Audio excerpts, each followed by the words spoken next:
Hello and welcome back to a brand new episode of the Pick a Side podcast. My name is Joel Moran and I'm here with River Brown, John Tortorelli, and John Carlos. We have two faces in the building.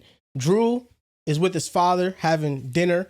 Shout out to Drew and shout out to his dad. Happy birthday to his dad who watches the podcast. So we got to give him a shout out for supporting us. It's his birthday. So happy birthday to him. And then also Mr. Joe Dells. He's away. He's going on a little bit of a trip. Got Mr. John Tortorelli and John Carlos to hold it down. How you guys doing? Long time no see, John. I know, it's been a very long time since I've been in the studio, but could not be more excited to be here and talk some ball with the boys.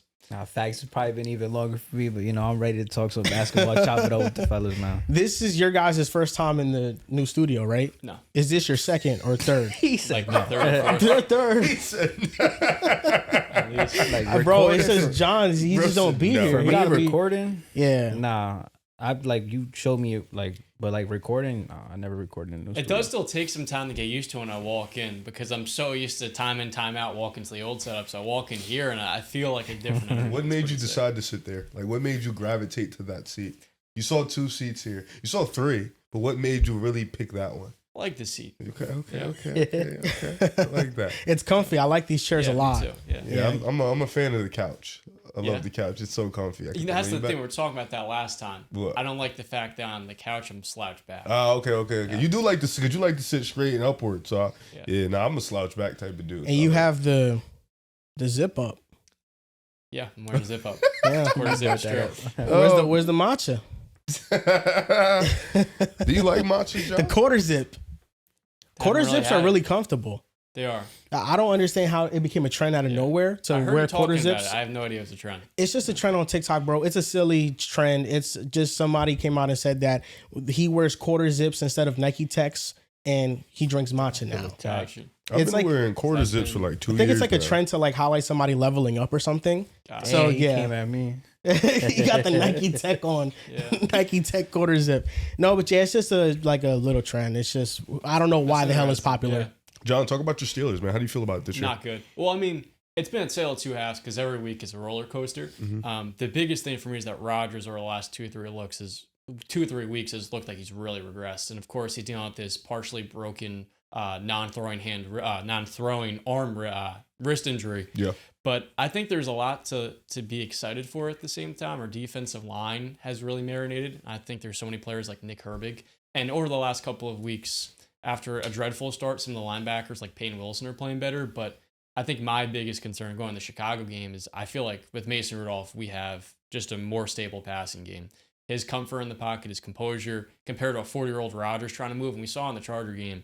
And I haven't talked about this on the show in a minute. I can't lie to you. The further away we've gone from the George Pickens trade, the more aggravated I've been about the move because we just traded a higher pick and paid more money for a older, worse receiver as Pickens is on pace for 1,500 yards in Dallas right now. And it kind of reinforces just this, and I don't want to rant on the Steelers here, but this philosophy that Mike Tomlin has where he is zigging while the rest of the league, he's zagging while the rest of the league is zigging. And because of that, our floor is always going to be high. It's going to be 8.5 wins. That's why routinely every year we can't get past 10. And, you know, we got a game of a cushion here between us and Baltimore. I don't have a whole lot of confidence in us to win the division. Talk about the Jets blowing everything up, man. Oh, word. Yeah. I'm not going to lie. I was really upset. I saw a video that Joel made. I feel like trading Sauce was probably the dumbest thing that we could have Hurt you done. mentally? Not really. I mean, I wasn't really. He was cool. Like that wasn't my guy. But Right. That wasn't you know, Darrell Revis. He was great. Nah, he wasn't. He was Even a Darrell Revis. Revis left the Jets. That at one actually, point. when you brought that up when we traded him to Tampa, that actually as a fan, that messed That hurt. with me That more. hurt. You That know what I'm hurt. saying? And he Mhm. went to go win with I was a fan back the then. Patriots, and he came back. But I agree, bro. I feel like Sauce should have been untouchable. I could go with Quentin Williams getting traded. I probably could have gone with Jermaine Johnson, anybody else. But now that's another position that we have to kind of attack now. We have a bunch of holes on our team.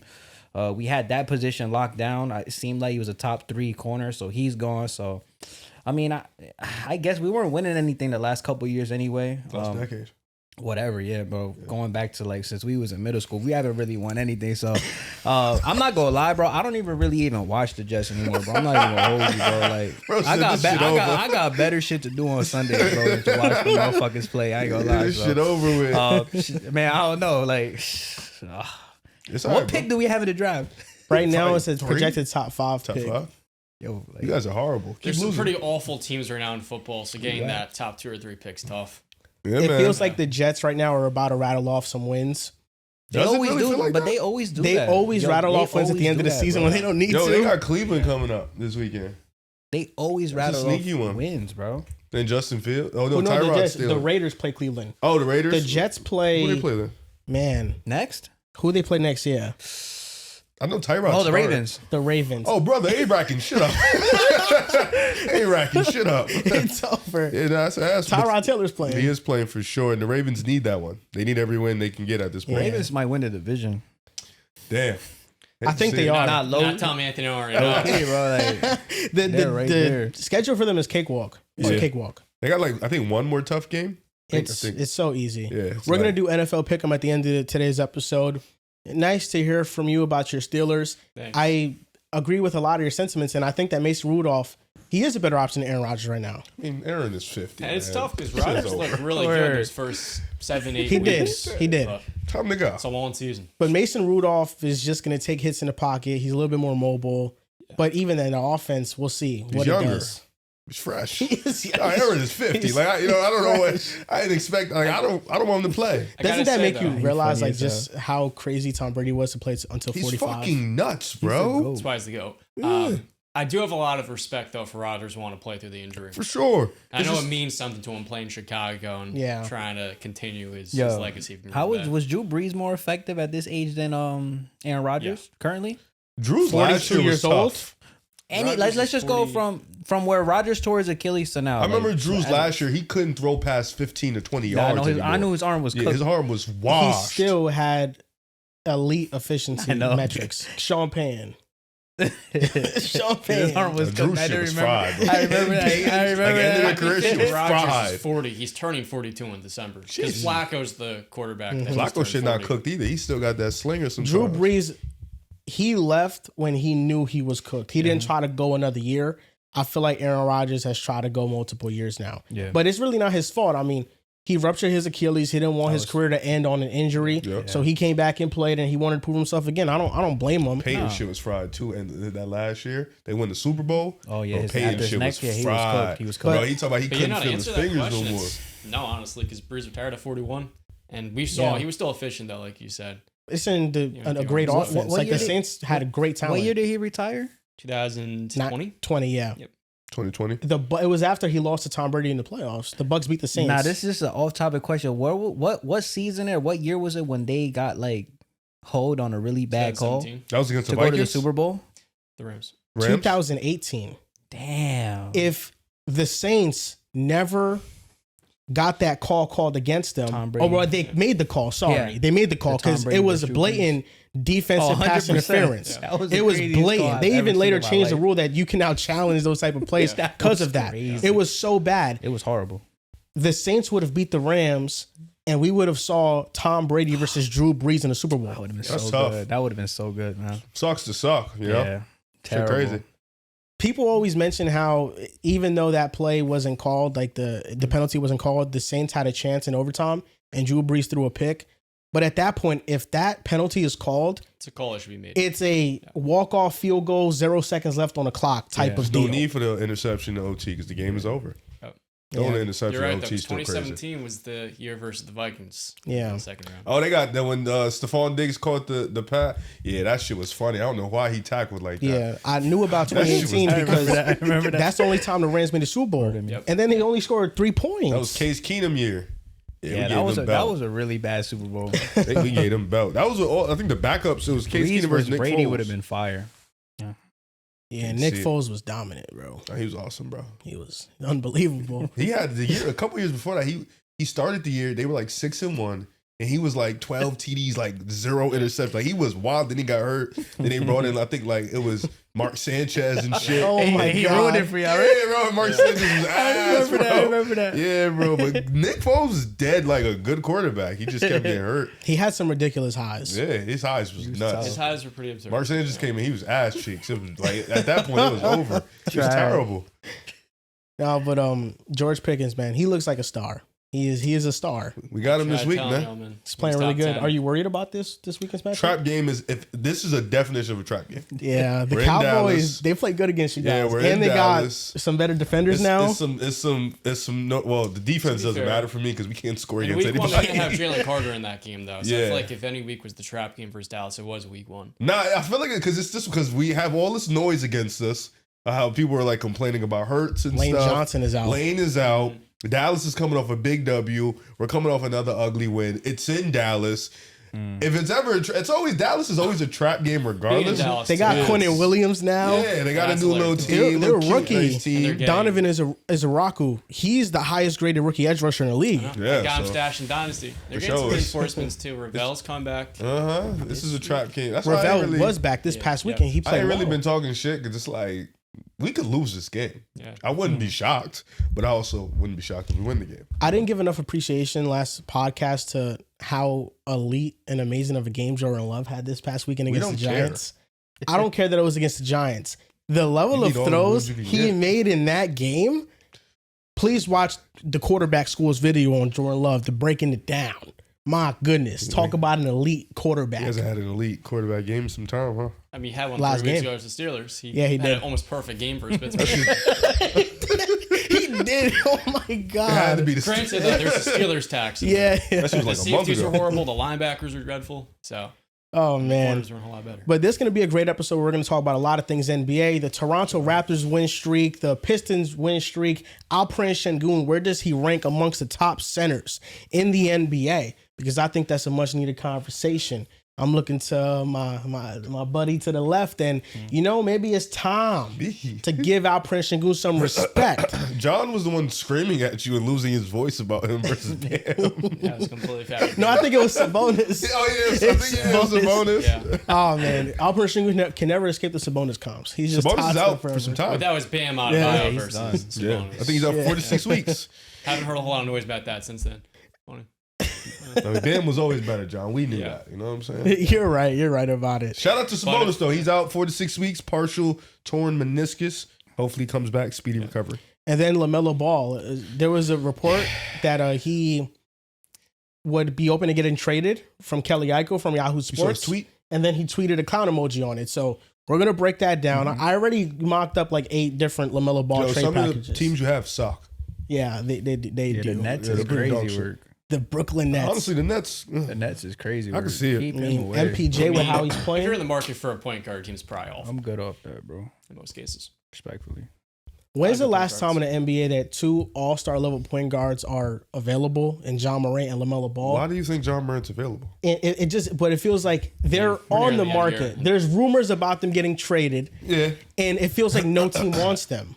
I think the difference is, well, obviously the news just came out today, so we'll wait to see if the Charlotte GM comes out and says, well, you want LaMelo? I think that's the difference. The GM for the Grizzlies said, he came out and he was like, Ja's not going anywhere, Ja's staying. With Charlotte, we'll wait to see it. But it feels to me more like Charlotte wants him out more than he wants out, because these reports kind of came out of the blue. Concanopoulos playing better. Well, he's playing good. Oh, yeah. Miller's out with an injury. LaMelo hasn't played in a little bit. So it seems like it's more of them. But regardless, like, you don't have no talent. So, like, trading LaMelo kind of seems a little crazy to me. At least, like, wait a little bit just to see what you can do. But you haven't been able to build a good team in God knows how long. So, I don't know. It's weird. I think they're 2 different scenarios. I think we'll wait to see what the Charlotte GM says. But Charlotte has been an incompetent franchise for God knows how long. So, Forever. I'm not surprised. When they finally did something right this year in the draft, taking Concanopoulos, we'll talk about that more in a little bit. Sure. I think all of us are under the same impression that LaMelo's not going to be in Charlotte long term. And it's hard to look at this Hornet team that's had a lot of talented players come in. I mean, offensively, you'd look at this roster and say it should be like a pretty good offense, and it's not. And they are so far away from really competing, despite having a decent amount of good picks. Ryan Calkburn is another one of them, to a point where it kind of just does feel inevitable. Concanep was playing amazing. And that we were going to talk about that in the show, and we still are, but it just feels like this Hornets LaMelo news overshadowed anything Hornets related news that we could talk about, because it's a big deal. Now, maybe they are coming from the organization, because for LaMelo to tweet that right after he responded to it pretty quickly. Yeah. It seems like he wants to be in an organization, and I have no reason to believe that he wants to be out of it because he's been with them this long, and I feel like they're finally building a good team. The Hornets have some talent around them, and if Brandon Miller can stay healthy, LaMelo Ball can stay healthy. Count Brenner is good too. Yeah, Miller not being healthy is a big part of that. you know they have LaMelo potential. not being healthy is a big part. So is this a clash with the organization, with the head coach Charles Lee? Is the organization siding with Charles Lee more than LaMelo in this situation? Well, he's not good. Charles Lee. Yeah, he's not good. I think his rotations are funny. I think his style of play doesn't even attribute to LaMelo's play style. So we'll see how that goes. I think LaMelo being injured also kind of gives us a little bit of smoke.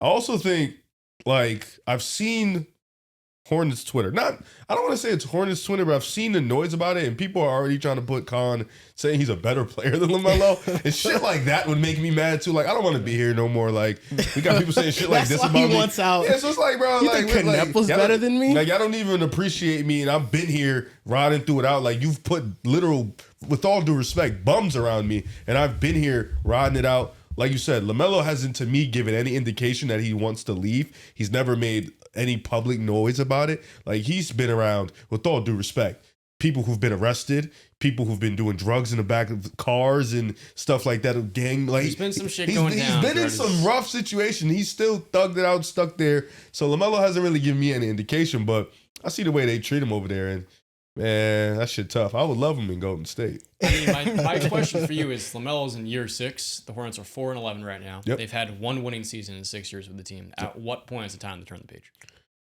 Yeah, I mean, shit. The Eastern Conference continues to get more. And I feel like if you turn the page, right, and you trade LaMelo, what do you do with Brandon Miller? I feel like Brandon Miller is kind of attached to LaMelo. Brandon Miller hasn't showed us enough from a progression standpoint. He's just to been say, hurt. Yeah, to say, and that's not, and that's Last year. unfortunate. Yeah. But to say he's a real legit, the only reason he's a cornerstone is because you believe in the potential and he's young. But his ability also attributes to you wanted to pair him next to LaMelo. So now you got Khan. Khan is hooping. Brandon Miller comes back. You move LaMelo. You still need a point guard. You still need a guy to ride this team. So Are you it's gonna like, draft one? yeah, you're gonna draft one again. Like I feel like you're not paying anybody. Why not keep LaMelo for another year or two? Yeah, it does seem like that. And LaMelo You start Ball your draft picks. is still very impactful. Like there's a difference as to why I feel about LaMelo differently than I do about John Morant. And this is in no shape, way, or form a shot at John Morant. But the Memphis Grizzlies, offense last year when they ran their system that Miami is currently running, their offensive rating was doing really well.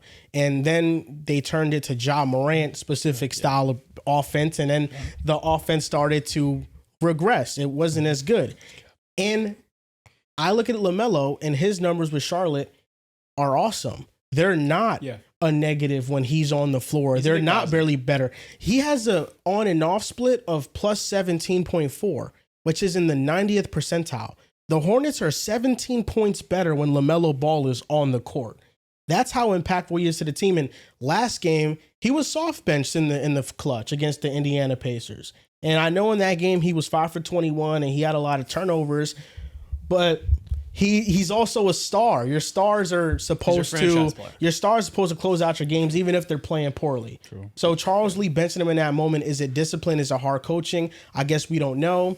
Riv, would you like to share something with me? I just you said I'm not gonna throw a shot and then proceeded to throw shots. Well, he didn't really mention Ja after that. Yo, it's just like I knew it was It's coming. a comparison. I need a comparison. Who has more value right now, John Morant or LaMelo Ball? Easily LaMelo. LaMelo. I'm honestly LaMelo's 24. They're both at the bottom of the barrel right now, but yeah, LaMelo for sure. Just the whole last year thing. It's really funny how people look at last year and say they went to Ja style and stuff like that. It really is funny because people talk about that offense like it worked. That offense couldn't beat any good team. That was the problem. That offense could not beat any good team. They scrambled and they beat a lot of bad teams, but that offense goes to show it could not beat a lick of a good team. It was You're not ass. sold on Miami then? Huh? Are you sold on Miami then? Well, Miami has Eric Spell. So if you have Eric Spell, I'm always locked in on you. That is a difference maker.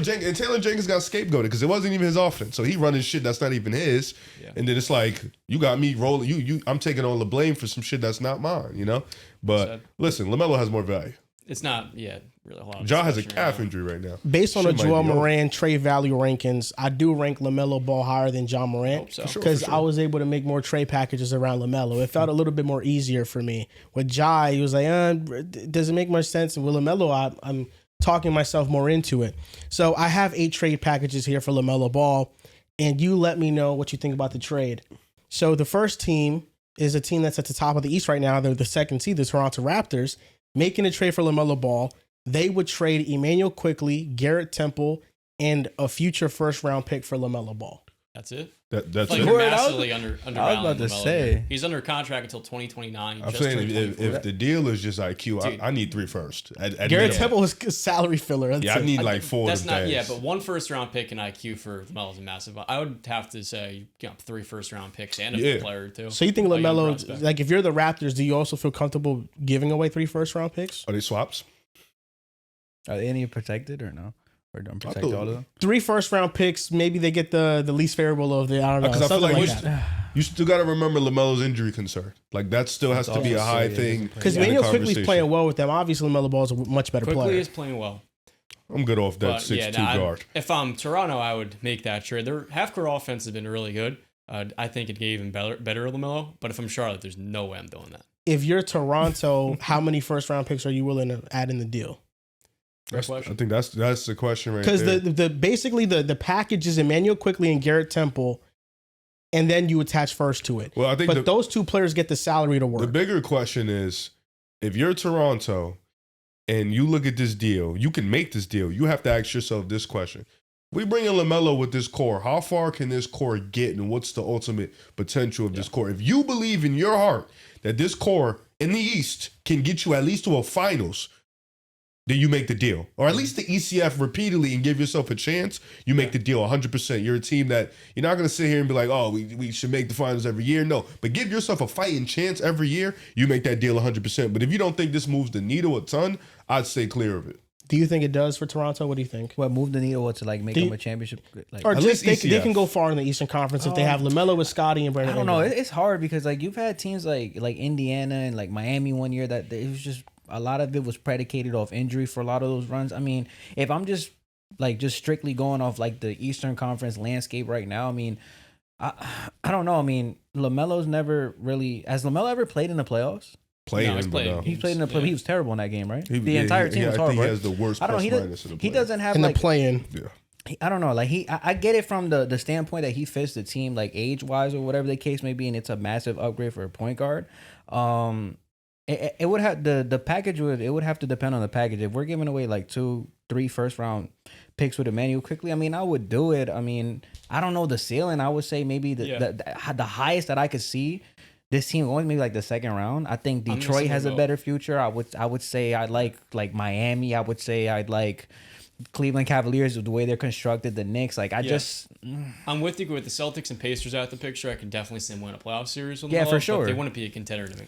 So now, before we get off the Raptors, just final base of a deal. At first, I mentioned Emmanuel Quickly and Garrett A lot Temple. of young talent they could add in that deal. I like What that if the package, though. deal is Emmanuel Like, Quickly for the Raptors. and RJ Barrett? That's the base of the deal to go to Charlotte. I mean, Charlotte's going to be fucking sick. to me, it's more about the players. Like, I'd want Grady Dick. I'd also want either Jamal Shedd. Jacoby Walter, O'Shea Yeah. Bashi. Young players are kind of rotting on the Raptors bench, not getting a whole lot of burn. And I would say I'd Jacoby's probably want playing, 3 but first-round O'Shea, picks. has he been hurt recently? I think he just got out the rotation. He's like So- 26. Yeah, I would Toronto take is a him. deep team and a lot of young talent.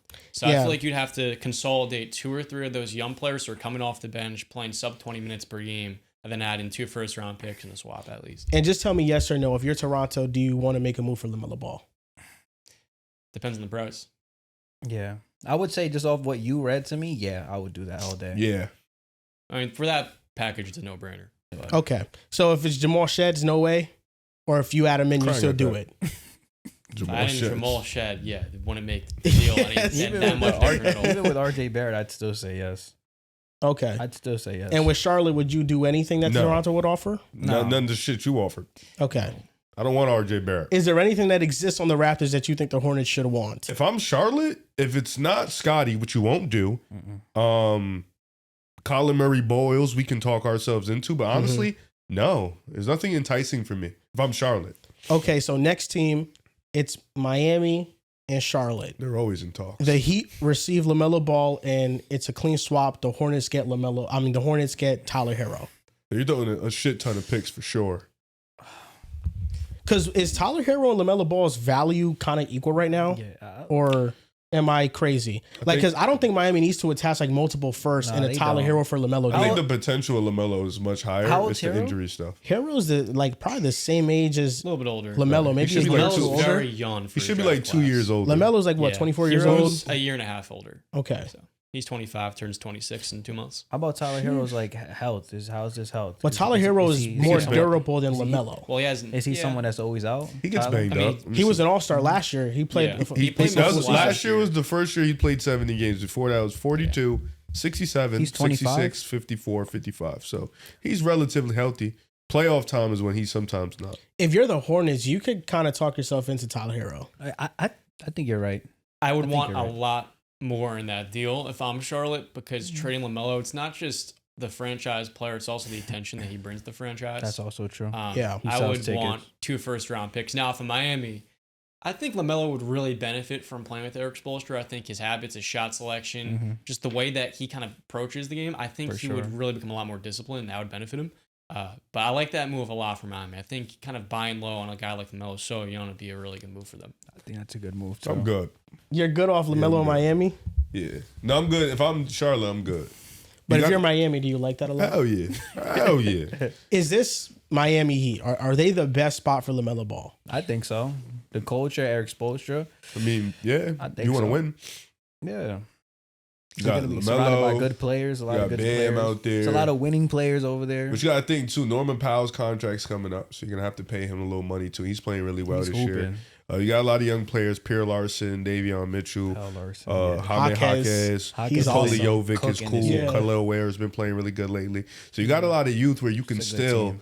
pair LaMelo with some guys. And you got a couple vets. You know, you got Bam and them boys, Mm-hmm. Eric Spo, best coach in basketball. So I think Miami's a good spot. That's a perfect I mean, spot. sheesh, bro. LaMelo, Bam, Wiggins, Khalil Ware, Norman Powell. I mean, that's a I really like good that freaking lineup a team. lot. That's a really good freaking team. That's my Their favorite bench spot. would be fire too, because then that would be obviously Yes. Davion Mitchell's going to the bench. You got Davion, I like Jaquez off the bench. That's tough. LaMelo more I in like Miami that. than Toronto. Yeah, Oh, 100%. Yeah, hell yeah. Miami right now, like we're just like consciously ranking them right now. Miami's number 1, Toronto is number 2, and then we'll see who else we get. Memphis and Charlotte, it's a clean swap. Ja goes to Charlotte. Yeah, LaMelo trade goes the to injured Memphis. player for the other injured player. Trade the two I feel like disgruntled you gotta stars. pick a side and say like which player is more value and add a couple I of dislike picks on this for one both side or the other. franchises. Well, LaMelo's. I think the Grizzlies would have to maybe add something else to Ja Yeah. to get LaMelo. But Yeah, then again, I don't know if think I'd do it. If they're I going to dislike trade it. Ja, it's not going Whoa. to be for a player that's like it's going to be for younger players that have potential. Not to say LaMelo doesn't, but LaMelo's nearing his potential and stuff like that. And he's also a little bit more established. It's tough to say because of the injuries, and also it just feels like he's plateaued. Like his production has plateaued in Charlotte because he could benefit from a change of scenery. Yeah, I feel like he hasn't really reached the full surface of his potential. for sure. And like I think it's kind of crazy. He's been in the league for over 5 years now, and he just turned 24 too. If this news drops tomorrow, they were traded for each other. Who wins the trade? Obviously, Memphis, excuse me. Neither. Getting Yeah, LaMelo. I don't like this trade for either. You're getting a much better asset, and I think we haven't had this John Moran hasn't shown conversation, anything, but bro. this feels like his last year in Memphis. Maybe. I mean, does. they got to extend him next year. Be honest, they got to extend him next year. So What are Doesn't they if Ja they want extend out Ja though? Morant? Rivet, What are they if they Ja don't extend want Ja? out? I mean, what are they if they bring in LaMelo Ja has been kind Got a of lot more disgruntled on the potential, I court. think, long term. to Nah, do hell what? No, I wouldn't do that. You're getting younger. You're getting a player to me I think is going to age a lot better over the next 4 or 5 years, and you're That's setting a- yourself up better That's for a your good take future. right there. Yeah, if he plays, yes. That's a good John take. Morant's also That's not what I'm saying. exactly Like, the model. no, durability. but that's my point. That's like you're trading like a bad durability player for a bad durability player. Yeah. And like it defeats the. And then what do you do with Jaren? You have to move Jaren at that point. I can understand that. And Jaren may be easier to move, but he's at $40 to $45 million. He cannot rebound, and he's kind of plateaued too. The $40 million sounds crazy, but that's the going rate for a player at that caliber. Not that can't rebound. I mean, we just saw Miles Turner sign a very lucrative deal. He's not necessarily a high-level rebounder. What's he He's gets paid? cooking Wait, with these examples. What's he gets paid? 25? 25. Yeah. That's 20 less. Yeah, nah, that's 15 OD. less. 15, yeah. That's OD. 20 less. It's That's almost the like Bucks. That's OD. Yeah, but like I'm also factoring the fact that they're also waiving Dame, so it's like I mean, if you told me, okay. if you told me Jaren was going to get that from Milwaukee, that makes fucking sense. You know what I'm saying? Like that makes sense. But To me, like, the Miles Turner investment's almost like $50 million over the next 2 years. Each year. well, I mean, Jaren's Dame, 140. So your whole point is that you think that if they trade Ja, they need to trade Jaren as well. Yes, I Okay. think you need to get rid of the whole thing. It's understandable. Okay. You think that if you have LaMelo, would you still keep Jaren though? To do what?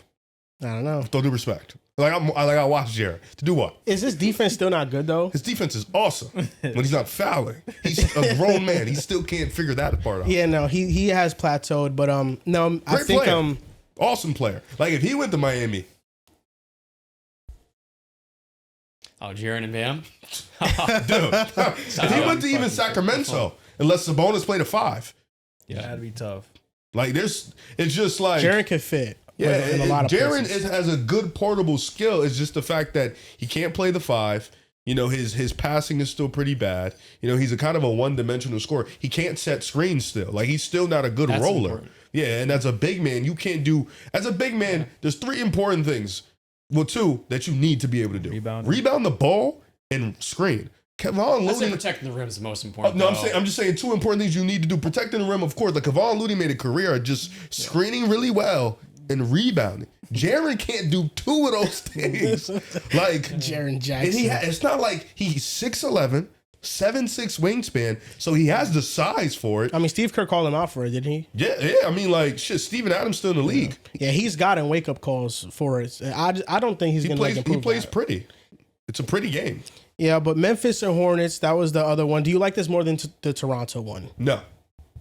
No, this is the one. I really didn't like the Toronto one, so I'd say I like this a little bit more. Okay. Well, I don't like the Toronto trade. I like the destination. Okay, so destination wise, we're ranking them Miami 1, Toronto 2, Memphis is now number 3. Yeah. Okay, next one. The Clippers. That might go too. So the Clippers get LaMelo Ball, and the Hornets receive John Collins, Bogdan Bogdanovic, and 2 first-round picks. They have 2 tradable first-round picks. I think they have a 2031 and a 2031 one as well. Jesus Christ. So, I mean, they might only be able to trade one of those, but those are the 2 players that make the salary work. There's always a world where maybe James Harden could be the one in the deal. James ain't going to And Charlotte, maybe man. James Harden gets to go to a 3rd team because I think that makes a lot of sense for James Harden because I don't think he makes sense in Charlotte. Yeah. So there's a pathway here for the players. The 2 players could change into James Harden, and that would land the Hornets a little bit more assets if they don't want to take on John Collins and, Bogdanovic, who they're both kind of, aging. So I like this destination. I mean, it's tough, though, because the Clippers are just so old. There's very little young talent to pair up with LaMelo long term. I would say among these trade offers, though, I feel like this is the least realistic without, like, pushing buttons for him to force his way to Los Angeles. Just because the fact, like, you don't have those younger assets the way that a team like the Raptors or Heat would. Man, listen. The Clippers are fucked. Yeah. It's It's like, not a great spot. yeah, oh Not my a good God. spot. I mean, look, I said it before, like, LaMelo in LA, maybe not the Lakers, but with the Clippers, it's still box office, it's still Yeah. dope. It's actually the perfect superstar for like Yeah. they need, Oh, perfect young superstar. I just don't know how they do it. Like, I'll be honest, like, this sounds pretty, like, this sounds like a steal for the Clippers, but I don't know how they do it with no young players to send to Charlotte, no real draft picks until 2031, and they already don't have their picks right now. So they're playing a dangerous game. They already asked. So now you're playing a dangerous game. With the Clippers, you don't need to do anything right now, but just hope and pray you can get somewhat into the play-in and potentially 8th seed so that, pick doesn't look like a top 5 pick. And the one thing that they do have going for them is that James Harden is playing at an awesome level right now. That's really it. His longevity is super underrated. They don't even know when Kawhi's coming back. Like they have no idea. And when Kawhi was playing, they're 3-3. And then Bradley Beal gets done for the He season. was garbage. This was like the worst case scenario for Chris the Paul Clippers. I had high DNPs. expectations for the Clippers this year, and forgot he's within a on month, I realized that He's this a team vet, they feel like the Commanders in the NFL. We They're have the Derrick Jones Clippers. Jr. go out for 6-8 weeks, out into the new year. Bradley Beal's out for the year. Brook Lopez looks done. You don't have another point guard after Harden that can really step in. And unfortunately, of course, Kawhi not healthy again. So just as a destination, are we ranking the Clippers at It's the last second right best now. I spot? like this second most. Like Really? just Oh, from like- a play It's just such style a- perspective, yes, situation Like it's- perspective. It's a lower bar, though. That's I feel like fair. the Heat I love, and the rest of them I feel like Okay. right about. So 1 is the Heat, 2 is the Clippers, 3 is Toronto, and 4 is Memphis. So let's go to the other big market. That's Brooklyn. The Nets get LaMelo Ball. They pair him up with Nicholas Claxton and Michael Porter Jr. And the top 3 pick. And Mr. Cam Thomas might be Yo, no there troll. too. If they get one of these top 3 guys, I wouldn't hate them going to get LaMelo. I agree with you. Darren Peterson, LaMelo B. My goodness. LaMelo Okay. and anyone, like I genuinely wouldn't be mad because now you have your kind of 2 parallel stars where you have your 24-year-old still trying to get to that adult stage of his NBA career. And then you have a young stud that's going to come in and probably be your primary, whether it's AJ or Darren. So now LaMelo can just be that point guard. You keep bringing in talent. I don't hate it at all. I actually love it. I don't know what you did last year in that weird-ass draft, but you have a chance to redeem yourself. Honestly, send them all. I'd send all 5 of them. Yo, LaMelo and all 5 of them. I swear to God. So for the Hornets, they would receive Yegor Demon. Yeah. The draft pick the Nets just had. Facts. Terrence Mann is Yeah. somebody that makes he would make the contract work, even though the Nets have a lot of cap Do they space. want Nolan Trior too? They can have him too. He's dumb. Like, Get it rolling. Like, So, you know, want Ben just Simmons? any combination of these young players, and maybe Cam Thomas with is dealt, respect, you know. he can go too. And then the Nets, you would trade. These are the picks they would trade because they have a lot of picks in the treasure chest. Not as much as, you know, like an OKC or San Antonio, but they have their fair share of assets. The 2027 Knicks first round pick, the 2028 76ers first round pick, which is top 8 protected, and the 2029 Knicks first round pick. So they can give up to 3 first round picks that aren't theirs, that are from other teams to go get LaMelo Ball with maybe Yegor Jemin, some other assets, and they could make this happen, and they wouldn't deplete themselves of picks. They would still own their picks that they It's have. important. Yeah. It's tough though because those picks, a lot can happen in 4 years. I mean, we saw like the Celtics between 1 year can be a completely different team. But all those picks, the Knicks and the Sixers, they aren't going to be highly coveted picks. No. So that's the tough thing for Brooklyn. That's And like you said, that's definitely the game. Sean where you Marks take. not consolidating those picks was wild. At the time, I thought it was notable. It was going to package them. And looking back now, it looks extremely worse. Yegor Jemin hasn't been terrible. Have you been watching him? of course. Yeah. What do you think? I mean, he's raw. I mean, like, you know what I'm saying? He starts to work on his ball handling. I mean, he gets pressed 94 feet all game. Because they know he can't settles- dribble. He can't dribble. No, but he can't dribble. And just talking to the mic more fault. His, closer. Yes, like I said, his handles are suspect. Maybe he's still young. We knew this was gonna happen coming out of BYU. So like his handles are a little funky. The jump shot's a little inconsistent. It seems like that's all he can really do right now He's is catch shooting and shoot. 38% of the 3-point line. So Yeah. shooting 88% from the free throw line. 38%. Yeah. I checked took him a little bit I too, checked but he Atlanta started basketball the taking other day. It twos. was like 32. So Shit might have joined. Maybe in Yeah, one that's what I'm game saying, it word. could have happened. No, but I like I said, I think he's a project that the playmaking is it's the jump shot, like I'm saying, he can't really get to spots. He's just raw, man. He's just a raw prospect. I see the vision, tall point guard, you know, whatever the case may be. But like I said, if he wants to be a guard at this level, he has to learn how to dribble the ball, and that's just really that can take years to develop. That can take 2-3 years to develop. But I think he's been decent, though. I don't think he's been like. For everything you Horrific. just said, I agree with all of it. From a unrealistic standpoint, he always develops in my league in NBA 2K into like a really good player. So I don't know, maybe that's worth something. I feel like sometimes I play 2K and like years later I realize, yo, this guy, I thought he was gonna be good and now he's good. It happens to me a lot when I play 2K. So you think what Yegor is gonna be good? He's gonna be like an 85 overall in a couple years.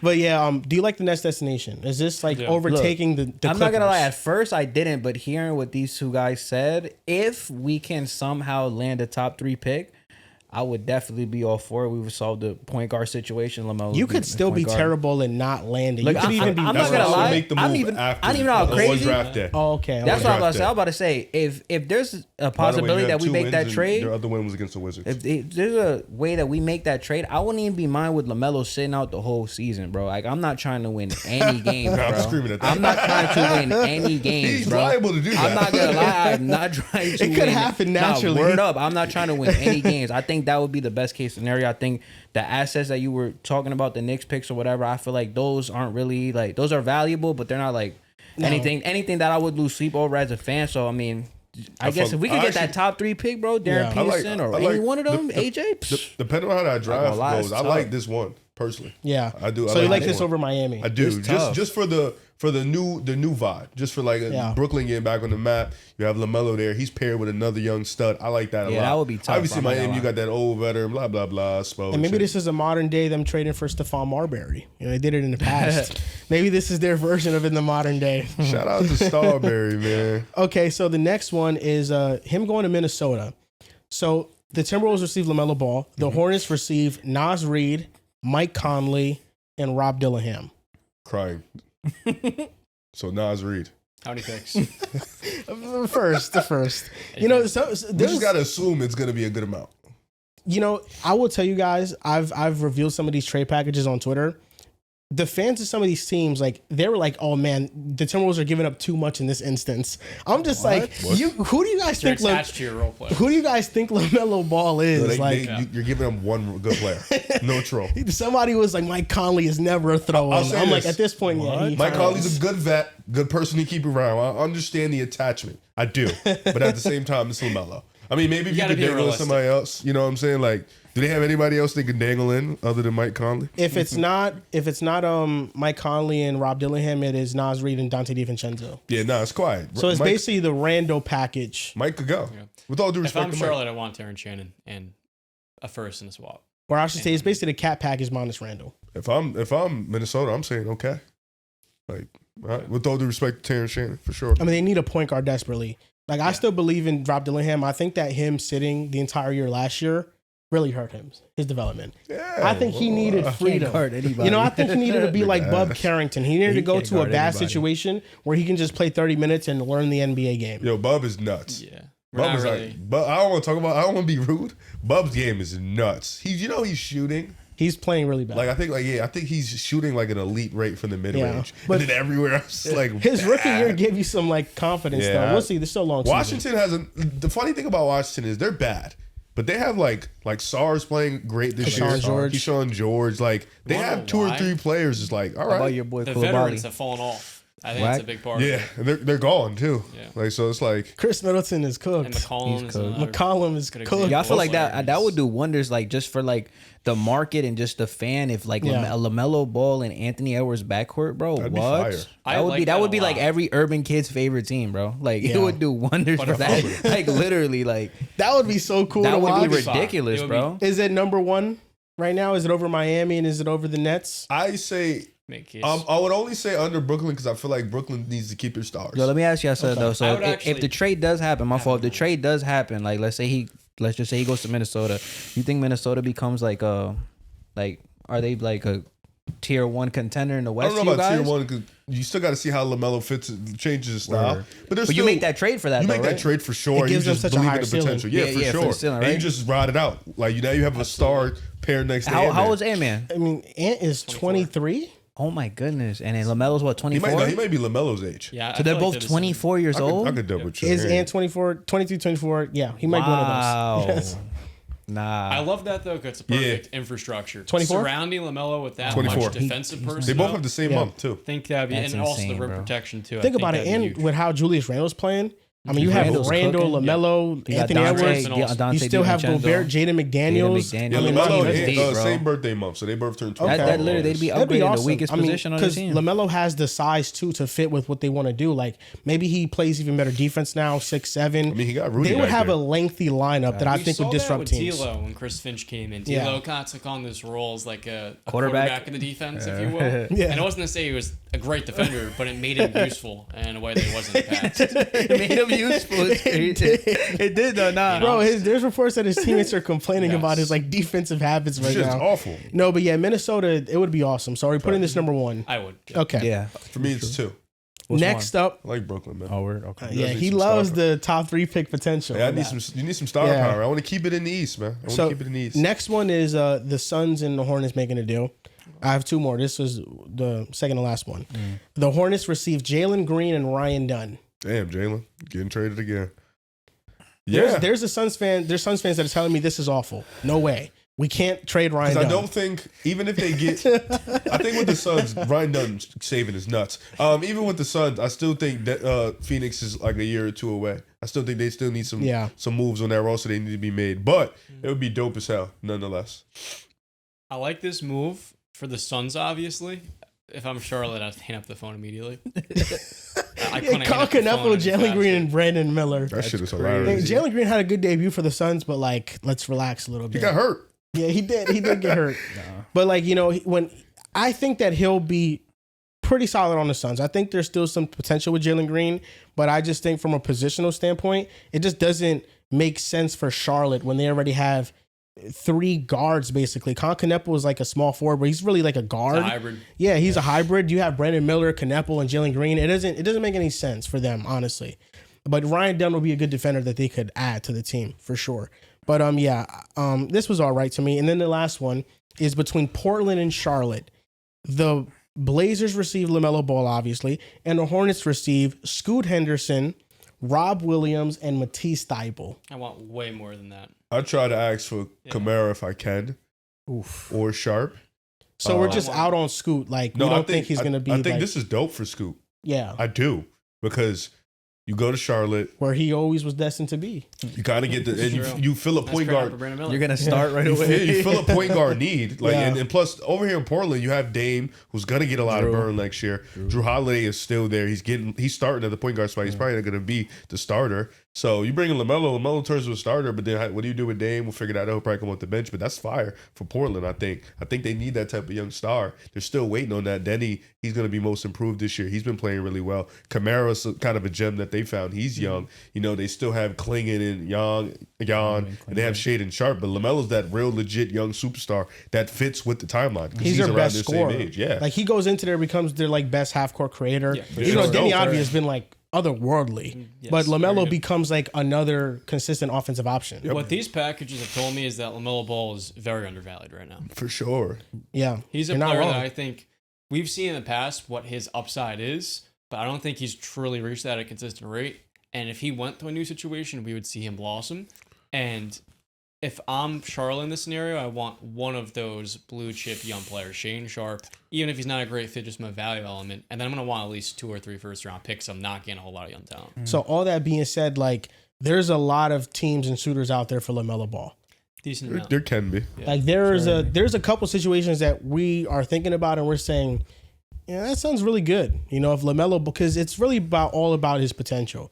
And I think that we all have some sort of belief that maybe he'll start to get healthier throughout his career and he can blossom into the player that we think he is, because the talent is not what's in question. It's about the situation, getting the proper coaching, being around the Culture, I right think talent. That's honestly, to me, the biggest part of it. You know, because can I imagine LaMelo Ball leading a team deep in the playoffs with his type of like rare shot making? I can envision that with him. He has that sort of ceiling to me. So number 1, is it the Heat still, or has Minnesota overtaken it? I like Minnesota's Minnesota not- better. So than just Miami. ranking these top 8 spots real quick. We can put Minnesota one. Number 1, Yeah. Minnesota. Number 2, Miami. Number 3, Brooklyn. Or are we putting Portland in Portland here? 3. Portland's going to be in that top Okay. half, yeah. Portland 3. Number 4 is Brooklyn. Number 5 is the Suns or the Clippers. I'd have the Clippers 5, Raptors 6, and the last 2 teams I have the Suns and someone else. They'd be the last 2. Yep. The last one, it feels like it's like the Memphis one. Oh, That yeah, feels I'd like have the Memphis worst 7. Oh yeah, I forgot we said them. I'd Yeah. have the Suns. I like the fit in Phoenix. This doesn't. I like them getting a point guard of his caliber. I just don't love it ideally. Yeah. So You what like do you when the Hornets guys get back, right? Yeah. what do you guys make of Toronto's hot start to the year? They're second in the East. There's a lot. They're on a 5-game win streak. This was a team that had a lot of talent. We just questioned how it was all going to fit together, and it feels like things are clicking for them right now. What have you seen, John? The first few weeks was a little bit slow because they're adding so many new pieces. Brandon Ingram coming in and Emmanuel quickly as well. And I think that one of the biggest differences, because their half-court offense top 3 in the league right now, it's been the shooting improvement. They went from 23rd to 9th in the 3-point shooting percentage. And I think a big part of that's Brandon Ingram opening up the game, one as a half-court creator, but then also getting quickly back. I think that it adds a much-needed injection of 3-point shooting. I think the other part of it, too, is they've assembled a lot of talent, and one of the players who's kind of quietly under the radar taking a big step forward is RJ Barrett. I mean, in every year of his career, the best he shot from mid-range is 40%. And so far, he's making 52% of his mid-rangers in the half court, sample of 58 attempts. And you kind of stack that on top of this group kind of getting some good play from younger guys like Colin Murray-Boyles defensively. And this, to me, was a team in kind of the preseason, you were one of the first people to say, I think this can be a playoff team. And I started to feel that way the more and more I've kind of watched this team this year. And I do feel like this is a team that can be a very frisky first round opponent. This was like my East darling. Yeah. Giannis gets traded to a team. I think that they're like a dark horse contender because of the talent around, like what would be Giannis. But they have a lot of talented players. And I think that, number one, I want to highlight Brandon Ingram's importance to this half-court offense. I think a big reason why the Toronto Raptors are top 5 half-court offense in the NBA right now is because of his impact as a shot creator in the half-court. It has allowed Scotty Barnes to be more of a roamer and to play more free offensively and be more of a versatile Swiss Army knife, and he's shooting well from 3 to start the year, and also just focus more on defense. Mm-hmm. He's playing at an all-defensive caliber level. Right now, he is near the top in terms of stocks, and he is doing everything. He is guarding the perimeter, being a shot blocker. He has the 5th best shot block rate in the NBA right now. He actually has a better block percentage than Evan Mobley and Rudy Gobert this season. And he's a 6'8" versatile wing defender. So he's really been awesome. He'd get my vote right now for being an all-NBA defensive team player.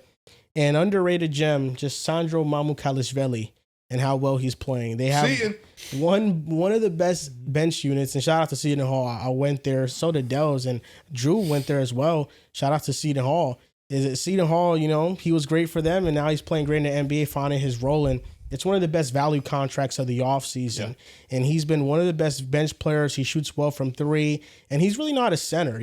They mask his defensive weaknesses as a center wisely by usually having Colin Murray-Boyles be the 5 or Scotty Barnes being in those lineups and being the 5 and a rim protector. And Sandro, he fits well with them defensively, his switchability, he's versatile, and he has one of the highest net ratings on the team right now. I think his net rating on the floor is like plus 14 when he's there. They have been smoking other bench lineups, and the defenders they have, Jacoby Walter, Jamal Shedd, like all these guys are making a real big impact, and it's been really cool to see. You want to go? You go ahead. Toronto's. I tweeted this question on Twitter because I thought it was interesting. I was like, "Yo, is Toronto good or is this like a gimmick?" Because the way they've been playing, they've been super impressive. They've been one of the most efficient teams in 2-point percentage. They're 5th in 2-point percentage, and I think that's just. They're 3rd in field goal percentage, so they've been really efficient. Now, they're not the best 3-point shooting team. They have a high clip, but they don't take a ton of threes, which tells me that they know their identity. And I think their identity is getting into the mid-range, getting into the paint. They've been also one of the most efficient teams. I think they're I have the number. Yeah, they're 11th and just picking just points per possession as the roll man. So they've been able to set screens, move the ball, get in their offense, get closer to the lane. I think, like you mentioned, shout out to Brandon Ingram. He's been hooping. We kind of knew he'd be that guy, just that primary half court scorer. He's the best guy they have. Scotty Barnes has been hooping. I think the rookie Colin Murray-Boyles, when he gets in, he shows his defensive presence. Jamal Shedd off the bench. Emmanuel Quickly has been extremely efficient. 73% at the rim is dope for him too, especially as a small guard. Are they legit? I don't know. But one thing I can say is Toronto had the talent. It was just about how it fit, how they put it all together. In a year where Boston's out, Indiana's out. We saw last year Indiana make a charge to the finals. Mm-hmm. In the East, you really never know. You had Miami as an 8 seed, did it not too long ago. Yeah. The Knicks last year were down big 2 games in a row and came back on Boston. Yeah. So, honestly, genuinely, I could say no right now, but in the East, you really never know. Are we at a point where the West is just more predictable than the East in terms of the teams that we think is going to make it out? I mean, last year we were pushing Cleveland, Boston all year, and both of them didn't even make the ECF. Yep. You know what I'm saying? So before that, we thought it would be the Bucks and Boston, but then Miami jumped in front and said, "No, we're here." So it's who gonna make? I know we had Miami and Boston make the finals a few times, but in just terms of the wildness, I mean, we had Philly damn near almost beat Boston in the second round one year. It's just. It's a lot of parity in the East, and I think it's fun because now this year we have teams like Detroit Orlando, they're going to be in the playoff talks. You know what I'm saying? Miami's back in the hunt. So it's going to be another year where we could see a new team in the ECF. Yeah, a lot of teams are playing great. Like Atlanta is playing awesome. And when Trae Young comes back, Detroit. I know that there's been smoke around them, but I think that he'll make them better when he comes back. As long as you make sure Jalen Johnson gets his touches. He's been insanely good. Yes, as long as you make sure, they're not just running Trae offense. You make sure that you sprinkle a lot of Jalen Johnson. That is Trae, man. But JC, do you think that at this point, like the East has become underrated? Yeah, it was funny. I was actually talking to my boy the other day on the phone about that. So we always say, or like for the better part of like, I felt like it's been a decade that the West has always been like, the better conference. And even then right now, I think it is. But just simply looking at the standings the other day, it just like the positions or whatever, I feel like the East it's obviously not as top heavy, but there's a lot of really good teams. Like if you look at I think the 11th, 10th, 9th seed in the Western Conference, it's like it's really bad. Whereas with the East, you got like people with solid records running for the 10th, 9th, 8th, 7th seed. Think about it. If we had like Halliburton playing this year, we had Jason Tatum playing this year, the conference would be much better. But I think it's evenly spread out. Like we've all been saying, like we've seen teams that nobody picked to go to the finals go to the finals. You got to wake up for Toronto this year. They look really good. Orlando is like decent or whatever, but just anything can happen. And I just think like it's just overblown. I think the East has some talent, and I think a lot of people, NBA fans that I encounter, they're quick to say the West is better, which I think it is. But the East is a competitive conference, and they have multiple players, like superstar level players that are out. Like Trae Young's been out for a while because he got hurt against the Nets. You got Jason Tatum, you got Tyrese Halliburton. So I think it's overblown. I don't think the East is that bad, and I can't really put my finger on who I think is gonna make it out the East. Like I can say maybe Cleveland, I can say the Knicks, but time and time again we've seen the A seed make to the finals. So I don't know. I think the East is definitely. I think a lot of people are definitely sleeping on the Eastern Conference. I think there's a lot of quality teams in there, and I think the West is better, but I don't think it's like way better. Like how a lot of people make it seem. I feel like a lot of people casually just say that the West is better, but I think the East has a lot of fantastic teams. I think the fun thing about the East having those surprise teams you guys mentioned is that it's always the team that finds their identity. In 2021, it's the Hawks. We saw multiple times it was the Miami Heat. And I think one thing that we're seeing right now with this Toronto team is not just the fact that their half-court offense has significantly improved so far this year, but they're also playing at the highest fast break rate in the NBA. And they're kind of leaning into that more and more and finding a balance between the two that they haven't had since 2019-20, and ironically, it's the last time they got off to a start this good. I like the distribution. I like the distribution of the offense. I like that there's 3 players basically averaging 20 points. I like that Brandon Ingram solidified himself as a very good half-court scorer. I like I said, RJ Barrett's averaging 19. Scotty Barnes is averaging 19. Scotty Barnes is taking a leap as a jump shooter. I know it may not be on a lot of attempts, but I believe right now, I checked yesterday, he's close to 40%. Defensively, he's great. They're a great offense so far. I mean, it's been a limited amount of games, but they're a great offense. They're a great 3-point shooting team. They don't turn the ball over. I like what I see from Toronto. Defensively, I think the middle of the pack defensively, the team that's not their identity. I think their identity is obviously on offense, and I don't know. I think they're dangerous. I would have to look at their schedule because I want to see them like go against not quality opponents. They've had some quality opponents in there, but like I would like to see them against like the Knicks some more. I would like to see them against Cleveland. I would like to see how they stack up against some of the great teams in the Western Conference, just to see where this team is headed. You know what I'm saying? Yeah. I saw Riv's tweet. They're still in question because they're a young team, but whenever that schedule starts to strengthen, I'll definitely be tuned in to see how they play. That shit fried me. People got really upset at me for asking. I was like, I want to know. No, yeah, it's it's not a bad the question, Toronto Raptors. They've been great and they have figured out their identity. And I like how their coach has kind of pivoted away from what wasn't working to begin, because they started off the season as trying to be like a defensive first team where they would pick you up full court. They would exert a ton of energy, and they kind of realized, okay, based on your defensive personnel, you can't really do that. Yeah. So they've kind of shifted their philosophy, and it's been for the better. And that's why they had a slow start to start the year. But I feel like a lot of the teams that are surprising people in the East, Toronto Raptors, Chicago Bulls have been really good.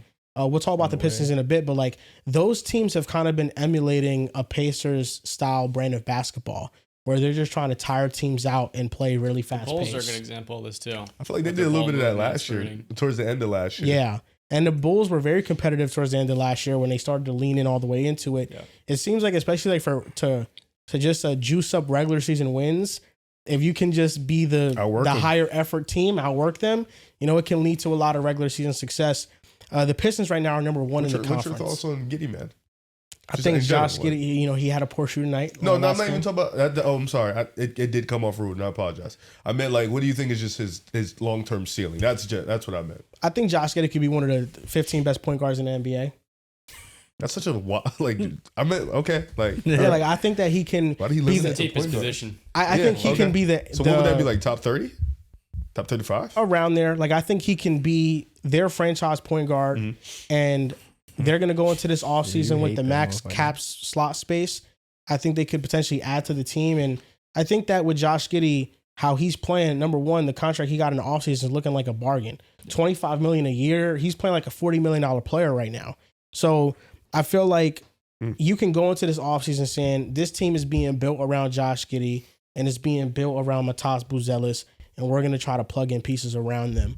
Whether that's another big man that they need to replace Vucevic with. I think they have a direction now, Chicago, because of Giddey's ascension and because Matas has really flashed. Yeah. I don't think Joel's saying anything crazy there. Say he can be an all-star point guard and that's playing an all-star level. Why did you look at me? I didn't say it. Kind of like what I placed a top 15 point guard. Like, no, it was perfect timing that I thought I was gonna get a number like in the league. I didn't think I was gonna get a point guard number. Riv, it was perfect timing that you left the Bulls as soon as like Josh Giddey became the face of them. Hey, if they want Josh Giddey as their face, that's good for them. I will gladly leave. Like I love what they have. They love what they have. Whack? Like, no, I think he's a good player. Okay. In an alternate universe, I'm thinking about like Riv still being a Bulls fan and like having to root for Josh Giddey and actually being a fan of him. Yeah. I'm good. Like I have no. I won't go back. So you have no desire to watch Josh Giddey play. I wouldn't say I have no desire. I don't have a exciting warmth in my stomach. like if I see the Bulls like on the like if I see him on NBA.com, I'll be like, yeah, I'll watch it. Like they're fun to watch. Is he a player that you hate watch? Nah, I don't need to hate watch him. Like if he, who do you hate watch? If he's missing, if he's missing jump shots, Hallie was definitely a hate watch. If Josh Giddey's missing jump shots, one of us is getting a text later on in the night like, "Hey, look." No, I don't need to hate watch that. He does that. I don't need to hate watch him missing jumpers. I hate watch Hallie for sure. Honestly, I don't have many hate watch. No, I don't really have many. What's your hate watch right now? You don't have any? My answer's gonna I never really have had much of a hate watch. What about you? My answer's gonna be funny. Last year was Jalen Williams from the OKC. Yo, why J-Dub? It was just I felt like he was. I mean, granted, he played great. He did what he had to do. I just felt like he was getting thrusted in crazy conversations early on in the year, and I just was like, I wasn't having it. But I mean, he proved me wrong. I hate watch Pods. Yeah. Oh, you know who else? Yeah. I hate watch the Pods has been awful. What is it? He's fucking awful. I need people to understand that, so I hate watch the shit. I hate watch Paolo too. We can trade him. Paolo's probably the new guy I hate watch. I hate. Oh yeah, you hate watch Paolo. Paolo. Oh my god, he's probably one of mine too. I hate the way he fucking plays basketball, bro. Respectfully, I just. God. Oh, I hate watch Scotty crazy, too, bro. I won't cap. I do. I do. I used to hate watch Jason Tatum. That was my hate. Used to, brother. That was obvious. Like that Tatum hate was real. It probably still, but now that he got injured, I don't think I'm gonna do else. I hate somebody else that you hate watch. Jalen Green. He has to hate watch Jalen Green. Jalen Green. Jalen Green. Yeah. I hate watch Jalen Brown too. Really? Yeah, for sure. Who's the other one that you were thinking about for me? God, probably Steph. No. Used to. Steph used to be at the top of my hate watch. Like, nah, you know who it was, bro? I always felt like Steph agenda was still a thing. I always felt like, because we had the conversation last year or like 2 years ago, he was like, yo, he's whack, like he's done. I always felt like you hate watch Giannis a little bit. I'm not gonna lie. Giannis? Did you? Like pre-championship. For sure. Yeah, I hate watch Jamal Murray too. I hated the fuck out of bro. Like I need bro to miss. I've never seen that before. Nah, it was when he was playing Donovan Mitchell. I was hate watching the fuck out of him, bro. I was like, yo, bro, this shit, there's no way he's doing this, bro. That shit was actually pissing me off. J-Dub was pissing me off last year, bro. Oh my gosh. It's crazy. Bro, that's funny as hell. His thing though. Hey, I hate watch Devin Booker. I like D. Do you hate watch Ant-Man? I used to. When they was playing Ja, for sure. I was like, I need Does this anybody nigga here to miss. hate watch Luka? No. No, not Luka. No. Question? I know who you hate watch. You hate watch Kyrie Irving. I used to. Now I don't need to. Do you hate watch Wemby? Nah. Hell no. They playing the Warriors for sure. For sure. I was like, yo, bro, this motherfucker got to miss eventually. You put in the chat his tracking data with Draymond guarding him. Yo, bro, he was locking him up, bro. Like, Yeah, Draymond's 6'6". Do you hate watch KD? No. Oh. I love watching Kevin Durant play. I used to, for sure. I love watching Badly. Kevin Durant. I mean, there's a role player I hate watch too. Bro, what's my man's name from OKC? I always forget his name. He do the little bum ass floater. Oh my god, Hartenstein. he's so whack to me. I don't care about the numbers, bro. He's dumb whack. Hartenstein, He's the dumb whack. floater. He's dumb That whack. should be automatic. He has to be. Hartenstein, yeah, bro. Okay. I hate. The- I the hate big- what the nice little I hate the floater. way I he just can't plays. say everyone won't say his name. I It's hate the. really Yeah, I really lot forgot for his show there. name, bro. Yeah. I hate watching him too. So does like Paulo remind you of any like old school player? Yo, I'm not gonna lie. I've never. I can't put my face. Yo, he just so inefficient from every part of the court, bro. I know who he played like, bro. Just think slower. I mean, he was saying Julius Randle. Yo, sneaky. Yo, Sneaky. I was thinking more Right-handed mellow. Jules. Like slow mellow. Mad slow Like mellow. Melo's way better than him Yeah, offensively. for sure. Way better offense. I don't know, bro. I Melo's just. walking dirty. I mean, like I used to be one of those people that just blindly said that he was better than Franz just off of pedigree. But like now when I watch him play, I'm like, nah, Franz Wagner's definitely better than this dude. I His respect PR that. team is crazy, gang. It- Not yeah, gonna lie. you're not lying there. A lot His of guys PR got team is motion, bro. crazy. Like motion is real. Like even his 2K, like he's like a 91 in 2K, like gang, like yo, that's crazy, bro. He's like he's not. I don't fuck I'm real generous for ratings in NBA too. I got like you $6.99. you would rate Paolo a 91? Nah, he That like puts him a, close to the top 10 players in the NBA. he's like an 88. It depends on where the other guys are. You know? I think Paulo's definitely like an 88. I feel like in 2K, for me, the first 30 people should be 90. Like he has the same rating. I mean, actually, no. First 30 should be 90. 30's a lot though. Yeah, 30's ridiculous. I think the first 30 should, because you got to think, like, I'm putting That's like Jamal Murray. 4 of You them. think Maxey should be a 90? Yes. Oh, Okay. yeah, with the way he's playing this year. I'm With the way putting he's four. been playing, that's what I'm yes. saying. He's reaching 90. I'm club putting for sure. 4 of them at 99s. Like, legitimately. Like, 4 of them need to be 99s. Luka, Shea, Giannis. I'm missing somebody. Joker. Luka. Jokic. Yeah, there we go. And then you got Wemby at the 98, Steph, Katie in them 98, Tatum 98, and then we could keep Ant-Man 98, and then you got the D Mitches, the D Books 97, Jalen Brunsons and shit like that. Then when we get to like the Maxies, could put them at the 90s, like Katie. Would you have Maxey higher than Jalen Brown? Hell no, they probably the same level though. Okay. They probably like 'Cause I know, I 92s. feel like you like No, I Maxey like better. if you ask me who I would put Like, Maxey Maxey's higher. playing better this year. Yeah, Not Maxey's gonna lie. been unbelievable. What's he averaging? Like what? 30 plus 30 plus My points, boy close to Nick 10 Nurse assists a is game. playing He's him ridiculous. 40 minutes a He's game. ridiculous. This is honestly just giving me a short form idea with just like giving NBA players a 2K rating. What would you give Derek White? 85, 2K Sound, rating? yeah. I would say 85, 86. 86. Darius Garland, what's his? 88. Yeah. I say 87, bro. We just went off. Bro. I just say 87, Yeah, bro. yeah, That 88. I think he 88 rated is it. nicer than He's just gotta get 87. healthy. Yeah, Dude's it been is. some- Yo, bro, Darius Garland. People piss me off with this shit because, like, if anybody, none of you have watched more Cavs minutes than me. We probably watched the same amount. But anybody watching the Cavs this year, it's a clear and obvious thing that Darius Garland is extremely impactful, not only for the offense, but Evan fucking Mobley. Yeah. Because Evan Mobley is missing 4 to 6 points. Because it used to be D Mitch plays with Allen, and then Mobley would play with Garland. That would be the two mans when out the starting 5, when Garland comes out and D Mitch comes out. So Garland plays with Mobley. Garland sets Mobley up so much because he's one of the best passers in basketball. Now you got Mobley out here, ISO Mobley. This shit looks disgusting, and he's already at 18 a game. He'd probably be at 22, 23 if he's sitting there with Garland. Because Garland really is that point guard. He sets the motion for this offense. I thought Garland should have made All-NBA last year.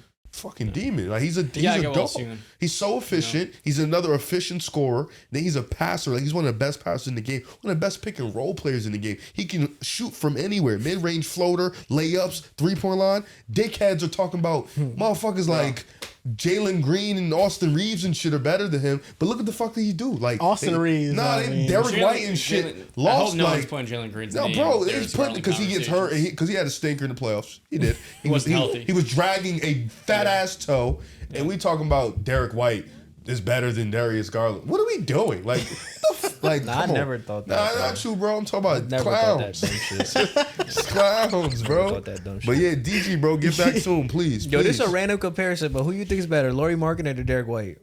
Laurie Markkinen. Laurie don't do anything but score. Well, Yeah, they I play love these type two of questions. entirely different They do. roles.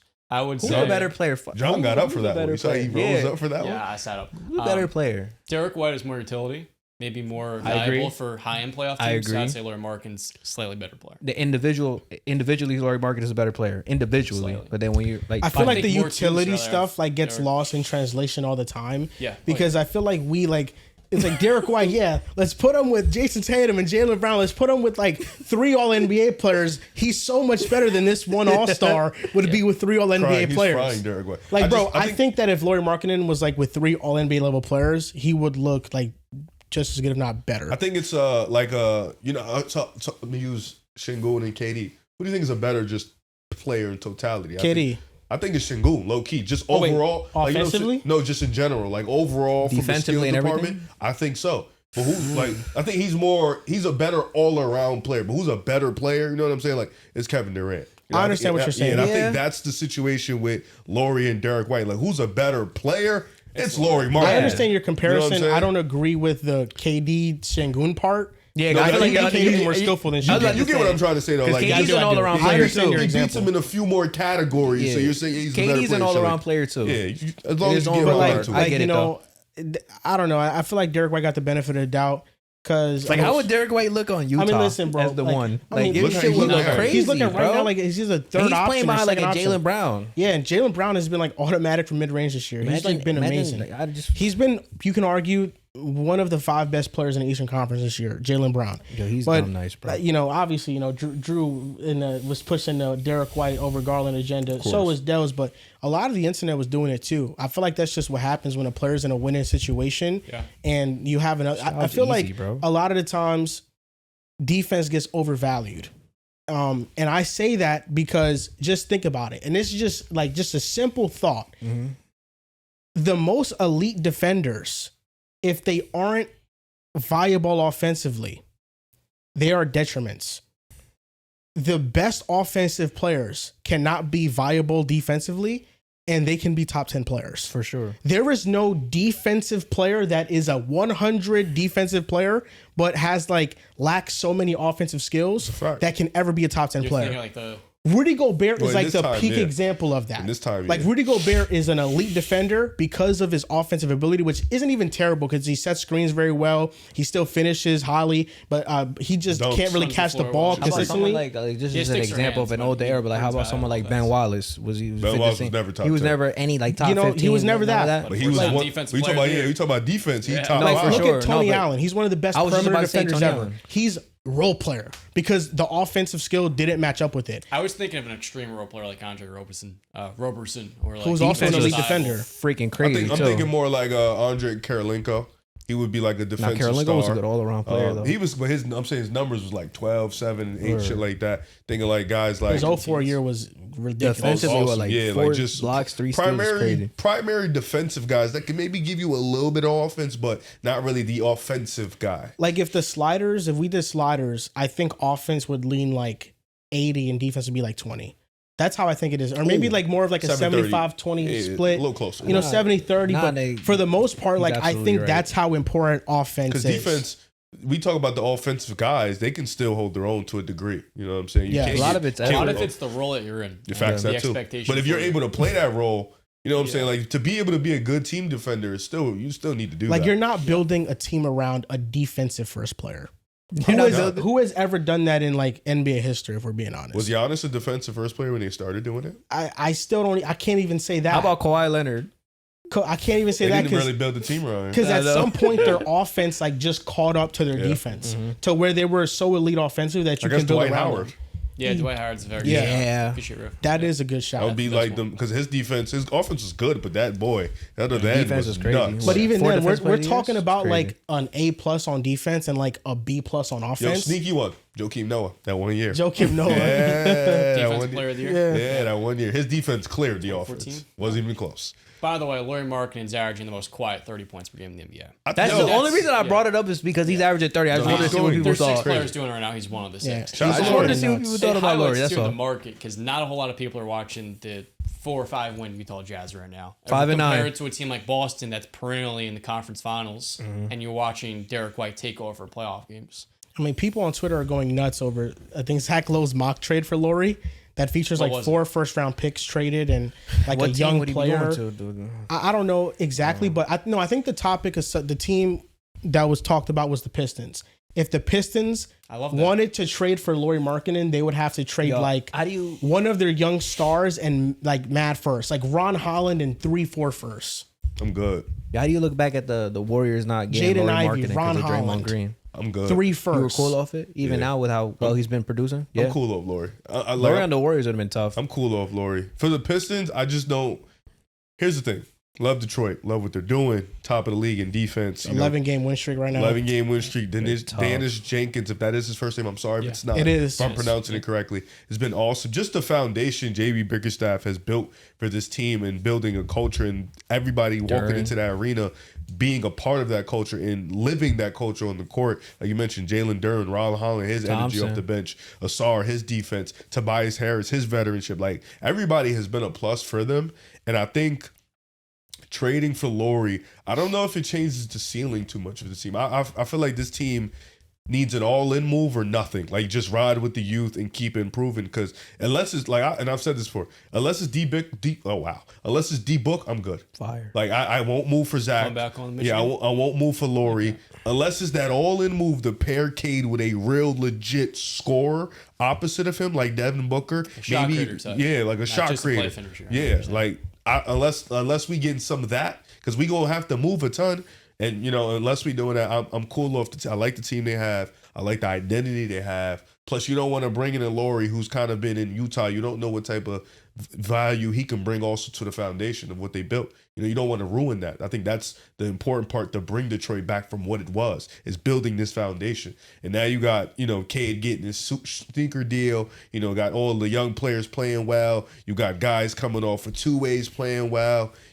Guys building that foundation in the locker room, having the chain on and stuff like that. I just think you can't ruin that with bringing in a player you don't really know what you're going to get. That's why I think it's either Devin Booker, maybe even a Giannis, just an all-in big swing or nothing. Sometimes it's the moves that you don't make which set you up to become a contender. A lot of the time teams will jump at the first bite at the apple, the first move that comes available, and then a better opportunity and a better fit will kind of present itself 6 months later. I think in the NBA landscape, make a great point. There's always a constant flow of star players being moved that you should honestly be patient, even in moments where, if I want to start with talking about this Piston team now, this team being the first seed in the Eastern Conference to me is incredible because of the fact we've seen them Detroit break through in a variety of different ways. I think one of the most underlooked parts is this front court with Jalen Duren and Isaiah Stewart. When those two are on the floor, they're a plus 16. And we're watching Jalen Duren average 20 points per game on 72% true shooting. He's taking 11 shots a game, and he's averaging over 20 a night. And he just turned 22 years old. He's averaging 12 rebounds a game. And then you add in the element of Isaiah Stewart defensively, who, after Wemby, has been one of the league leaders in shot blocks. And defensively, he's played an invaluable role for years. This has gone kind of largely unnoticed. And then you add on top of that just the layer of guys like Dennis Jenkins stepping in and the absence of Jaden Ivey. And I think we saw in Summer League a little bit against the Rockets. I was watching him guard Reed Shepherd and saying to myself, this is a legit kind of under the radar rotation player developing. And the Pistons kind of found him out of nowhere. A Rick Pitino product out of Iona. University of Pacific is where he started. I think he went to St. John's. So he finished off at St. John's. Just the depth that they have is really incredible, and then you're going to get Jaden Ivey back sooner rather than later. And this is his one chance because he has to get extended, and clock's ticking. This team is 11. If you come back and this team starts to trend downwards with you, they're moving you. He needs to add to what they're already doing. I think Jalen Duren has been jaw dropping this year, and his ability to handle the ball, his size. I mean, he really has great handle for his size. And the efficiency that he's doing it on, it's not like he's just getting force-fed baskets. A lot of these are being self-created. And, his build, ever since he came into the league and was like a raw player, he was coined the nickname of like baby Dwight Howard. It's because he had the frame of him, and now we're seeing him grow into that. And who's to tell what his ceiling is? He's only 22. When he's 22 years old, averaging 22 and 11. And he legitimately, just even at 6'10", that was the same height as Dwight Howard, he looks like a man amongst boys out there. He's able to dominate in a way that very few players can. It's hard to describe. When we walked by him in Summer League 2 years ago, I was we were shook. That's who the fuck is this behemoth, dude? Looked a lot bigger than 6'10". Bro, he looked he looked like he's built like a rock, bro. Like 6'10", bro. No, we walked he's past ridiculous. Probably 50 NBA players in summer league, none of them had the presence that Jalen Duren did. Jalen Duren had aura. Nah, he did, bro. We kept looking back like, oh, bro, is that Jalen Duren, bro? Like, mind you, we didn't get shook by nobody. Like, it's like him. Yeah. It was just like, damn, like. It's hard to explain. It's something you had to feel. Yeah, I felt it. I felt that. Not a whole lot of words. We got into the element. He's speechless. Like, John is speechless at this point. Jalen Duren was like, yeah. Nah, yeah, but they've been great. Like he had on all black too. Oh yeah, you know. And it was in Vegas. You know, boy was he was locked in. He was locked in. Nah, but man, with the Pistons, I like how it's just been a next man up mentality. Mm-hmm. Dennis Jenkins has been awesome for them.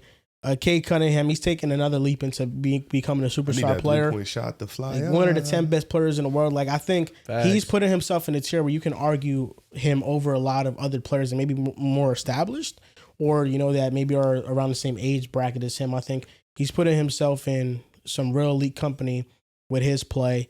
And I think what you mentioned about like Detroit being a team that has to build on their foundation, I think there's two types of teams. I think there's builders and there's buyers. I think Detroit always has and should be and remain a builder. Yeah. There are certain markets that are buyers. You think about LA and the Lakers, they buy their way to success with big time free agent acquisitions. That's what they do. The Pistons have always been a team that they are making under the radar trades. They're making a great draft pick. You look at the bad boy Pistons and the core that they built, the championship 04 team. Rasheed Wallace was undervalued. They made a trade for him. Richard Hamilton coming from Washington, they make a trade for him.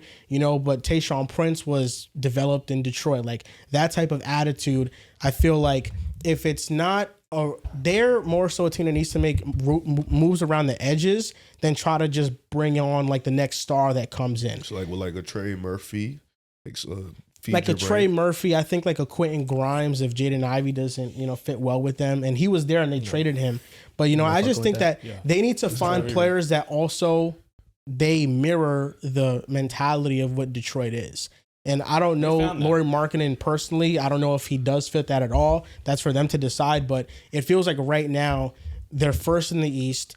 There's no reason to make a major shakeup to the roster. You make major shakeups when you're desperate. When you feel like you need an injection of something to your team to take you to the next level. I think Detroit has everything it needs in-house, and they just have to remain patient. And remaining patient has led to them now seeing the fruits of Jalen Duren's breakout year. They remained patient with him. At one point, it was the defensive lapses. It was really, not understanding what to do. And now he's blossomed into a complete player. It's completely 180. I think you make a good point. Because a lot of the time in these like younger environments, I think we tend to kind of lack patience, and it's a virtue. I also do believe that this Eastern Conference is very wide open. It is. And a lot of the time what takes you from point A to C is not going to necessarily take you to point D. I look at the Cavs without Garland and kind of the uncertainty if he'll fully recover from his toe injury. And then the Celtics and Pacers both being out of the picture. And I feel like that this Piston team this year could very easily make their way to the conference finals. We saw them last year push the Knicks. And it kind of made people question the Knicks. And then we watched them kind of take care of business against the Celtics the following round. So they've been ahead of schedule every single year. Well, the last 2 years, obviously, going from a 13-win team to this. But I do believe that with the culture they've built, which is a testament to JB Bickerstaff too, and the fact that Cade is ascending into an MVP caliber player. I know his efficiency is not there, particularly from three-point land, but I'm expecting that to improve. When you have an MVP level player at this, the best defense in the Eastern Conference, the best defense outside of the Oklahoma City, which is historically good right now, and this level of depth, I think there becomes a certain point in time where you do need to consolidate that depth because you can't develop all of these players that you've taken a lot over the last 3 years. And I would not be surprised if that comes this trade deadline. A lot like we saw 2 years ago and the Pacers got Pascal Siakam. So do you think they need like a Lauri Markkanen or just like an Alex Caruso type, like going to OKC? I would want a second creator offensively. So for sure. Maybe if you can maybe just go check that price on Cam Thomas, just to, might not have to send them a ton. Bring him in off the bench. His value's low. He's on a 1-year deal. But in theory, this should be Jaden Ivey. Yes. 100%. So Jaden Ivey can become what we're describing right now. This would be Jaden Ivey would solve a ton of problems. And he was playing well before he got hurt. I mean, he was Cade was efficient. He's shooting very Cade, well. I think, was hurt at that time too. Okay. It's for Detroit. I push patience because I think they've been patient and they've been really patient and they eventually got their strike. I've also think the moves they made to bring in guys like Tobias, to bring in guys like Karis LeVert, Duncan Robinson, who's been shooting the ball extremely well, bring in guys like that and then draft the Dermans, the Stewarts, the Cades, Sars, Ron Holly, even a guy like Javonte Green who's been giving them constant energy Have we even off that bench. Too? Yeah, for a little bit. Javonte Green, by the way, is one of the best. He's been solid for them, filling in guys like Bobby Clinton. Green. Like this team he's good. Yeah, this team is just bringing in guys and they're just playing well. These are a lot of guys they've drafted. He's been one of those players that like he's a new I've always wanted him. Really, that's what is in my mind just now. But he's always been one of those players I feel like deserve more minutes, but just never got them. But whenever he played, it just felt like he should play more. He's been like the perfect 10th man throughout his entire career. He's been on the Bulls for a while. Yeah, because at times sometimes he couldn't shoot the 3 ball, so it's hard to keep him out there. Defense though, but the cutting and the energy that he brought. I think another crazy part of this too is that I do believe that Jaden Ivey have to wait and see when he gets healthy. It's kind of crazy to think that Jaden and Cade have only played 94 games together in 4 years. That's crazy. Because I think Ivy last year, 2 years ago, got benched. Monty Williams kept benching for a ton. Yeah. Cade missed a year, if I'm not mistaken. His rookie year, Cade was out. Yeah, so that was how that went. Yeah, and then last year, Ivy got hurt. And Cade's mentioned this, like, we've hardly played together. I think we saw last year Jaden 30 games shoot 40% from 3. I don't think it's quite that level sustainable. Yeah. But if that 3-point shooting is closer to 37% on volume, I think it makes his prospects completely different. What has Cade said about him? Cade highlighted the fact that he's like, I've hardly played Jaden Ivey. And I feel like that's something like internally, like they're going to have to figure that out. Yeah. And I think that could be something, maybe it's a little bit of growing pain at first, but long term, I could see it really paying off. Yeah, it's like, it gives you confidence that he might become the guy that they need exactly, and I think he's shown the ability to do that. Detroit is in a really good spot right now. They're in a great spot. They're in a great spot. They're number 1 in the Eastern Conference. Goes without showing. I can't remember a turnaround within a year and a half this drastic. I called it, John. We're in the middle of November, and they've matched their win total from 2 years ago. I said Detroit top 3 seed, man. They slept on it, John. I think of another team. I want to say that time, Sam. Huh? I want to catch that. No, for real. Ask Joel, bro. I swear to God. I have no idea. We did the Eastern Conference. I listened to the show. I know you're on Detroit even at the lowest, and I was like very skeptical because Troy Weaver is their GM at the time. No, so we did a show. We did a show for standings and we did a show for awards. So I just started putting last fall. It was short form content too. I think Riv ranked the teams in the East based on like who can contend. Yeah, and I put Detroit. I just started taking a lot of. When was this? I'm asking. This was like literally right before the season started. Before this year. I was just taking best odds, and I was just like, let me. Sean doesn't believe you now. He's gonna go back and do his homework. I'm gonna do the same. I'm gonna go and make sure that you're just telling the truth. When you're. It was before the season. Yeah. So yeah, because I picked Cade for MVP. I think. No, I picked somebody that had like 1,200 odds. He picked Dark Horse Cade MVP. Yeah. I like that. That was a good shout. Right now, just quick break in the show. The Bills are leading the Texans 16-13 in the first half. A kickoff return. James Cook has 75 yards, 1 touchdown on 7 carries. Fire. Josh Allen. Very big James Cook trade in Dynasty. Yeah. Did you trade him? No, because in our league I have James Cook. Yeah. I had a Dynasty startup, and I gave up like a very big haul for James Cook. Cam Ward, a first and a second. And then I got a 4th round pick back. And I looked back after him like I could have kept the second. But a big part of it was Cam Ward's lack of supporting cast. I said to myself, I had Ray Davis stashed. I'm like, I feel like the next 2 years, because James Cook only had like 290 touches throughout his entire college career at Georgia. I said to myself, I think long term in Buffalo, he'll continue to. They'll use him hopefully more as a receiver. Yeah. But I'm banking on him long term, kind of maintaining his level of play. I like that. I mean, he's been elite. The leading receiver for the Bills has 36 yards. Is Todd Johnson. Shakir went out. Oh man, that sucks. You saw that Keon Coleman again was a healthy scratch. That boy ass cheeks. They elevated Gabe Davis and Tyrell Shavers. Tyrell had a good game last week. He did. He made the most of his opportunity. Yeah. Then Davis Mills, 10 for 20, 114 yards, 1 touchdown. What Josh doing, man? Josh, 88 yards, 1 interception. He has a pick? Mm-hmm. Yeah, he has a pick so far. Those are throwing picks lately. Have you been underwhelmed with Joe Brady as an OC? And my second question to that would be, would you like immediately hire Brian Dable this offseason as your OC if you could? I think Brian Dable's an upgrade. I have been underwhelmed, but I don't think that he's working with a lot of personnel with the receiver spot. I think last year you can smoke and mirrors your way to offensive success in your first year with limited receiver talent. But that second year when they have more scouting on you, they know how you're going to use them. I mean, it's essentially a game of cat and mouse with playing man coverage against the Buffalo Bills. And I think the same is said for Kansas City. If you can play man coverage against Buffalo and you can play man coverage against Kansas City, their offense is going to look very limited. And the same thing's happening with Kansas City where Patrick Mahomes splits versus zone versus man coverage are drastic. And it's because, Rashee Rice is more of a gadget player than he is a real separator.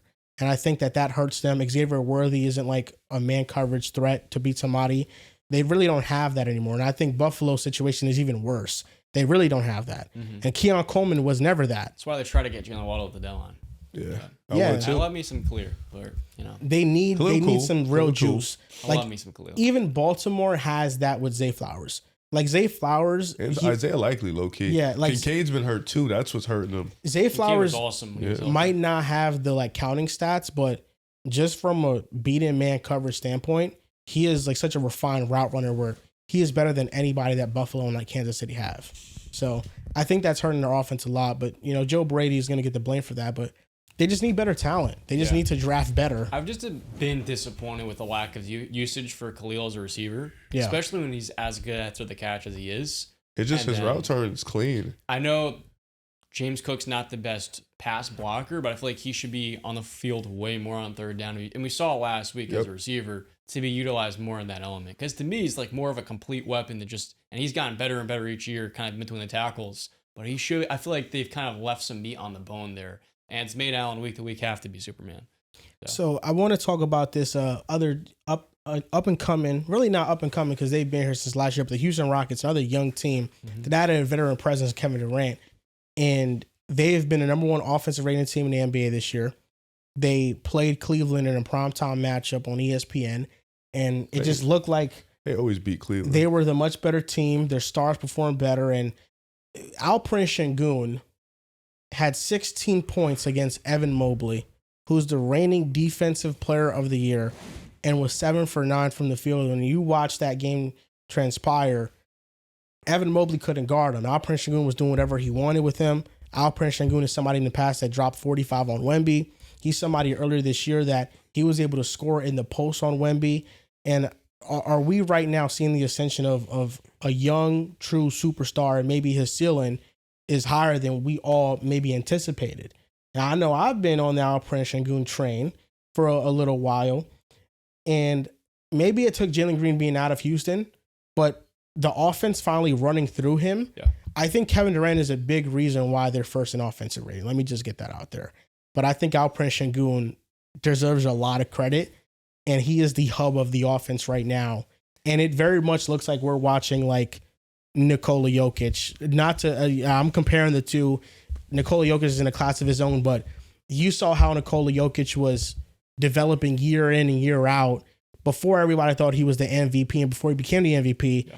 This is a lot like how he looked as well.